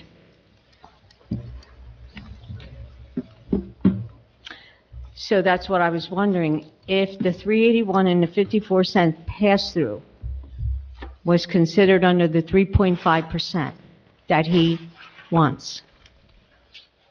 Yeah, it shouldn't be. It should be delineated. It shouldn't be, exactly. So here, he has put aside the site fee out of my total amount, but there is no 381, and there is no 54 cents put aside out of my total. So basically, that 381, that 54 cents is included with the 3.5. And I have a list, and the mayor is right, as far as the percentages. So in '23, we did pay like 50-something dollars, and some people even more. So he's not itemizing, which means down the road, he just accumulates more money. I Okay. think initially that could be something that could be discussed with the folks over at Friendly Village. And then obviously if you don't get what you're looking for in terms of ordinance-wise, you can always submit a complaint to the I board. can't hear you, honey. I think initially this can go before the folks at Friendly Board? Village. I'm saying I would discuss it with Friendly Village first. I don't have the benefit of reviewing what you're looking at, and nor is it procedurally proper for me to even look at it right now, to be honest with you. Okay. So I think have a discussion with the folks at Friendly Village, and if upon your review and discussions, if it warrants a complaint to the rent leveling board, then you can proceed accordingly. I will put one in, because I didn't think the pass-through should be added in to the total for the 3.5 that he is asking for. And I have to let Friendly Village know. And so what is going to happen, even as of March, I pay my 2% and not my 3.5. So unfortunately, as we sit here, what we can say is what the mayor indicated before, is that the township's rent leveling ordinance is in place. Okay. Okay, I just wanted you to know what was going on. Appreciate that. Yeah. People are going to be really confused. So, because come March 1st, they will add in that 3.5. And thanks for everything. I really do appreciate it. Mr. Footer, is this about the remand? Because this is what the public session right now is for. Okay. I only have one comment. Okay. As you just advised my learned companion from the other village, I did take it up with our management over there and was basically told it is what it is. So, like I said, I'm following the procedure, and that's... Thank you. Anyone else wishing to speak this evening? Okay.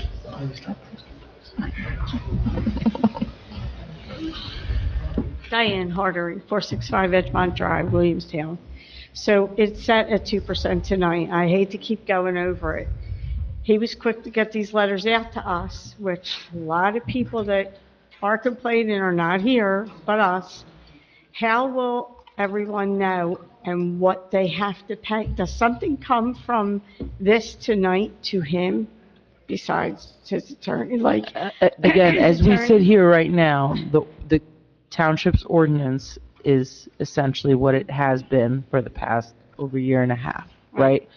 Obviously, if there are any changes, they will make a meeting and be changed accordingly. But as we sit here right now, the 2% cap is per this township's Right. ordinance. And we'll see, we'll actually see if we can communicate with their attorney. It's been communicated earlier this week that Yeah, the ordinance is okay. not So we're in preemptive. communication between our legal and their legal to address that So concern. letters will come out. I mean, there's a lot of elderly people, Yeah. obviously, a lot of them are in here and don't know, don't have email, and won't know what they have to actually pay March 1st. So that was the only thing I was wondering. They're not going to calculate it themselves. But I thank you all very much. You're welcome. Thank you. Okay. I can make a motion to adjourn. I guess I need to adjourn. May I have a motion to adjourn this evening's meeting? Motion. Second. All in favor? Aye. Any opposed? Meeting adjourned. Thank you all for coming. Listen, I let you play on your phone.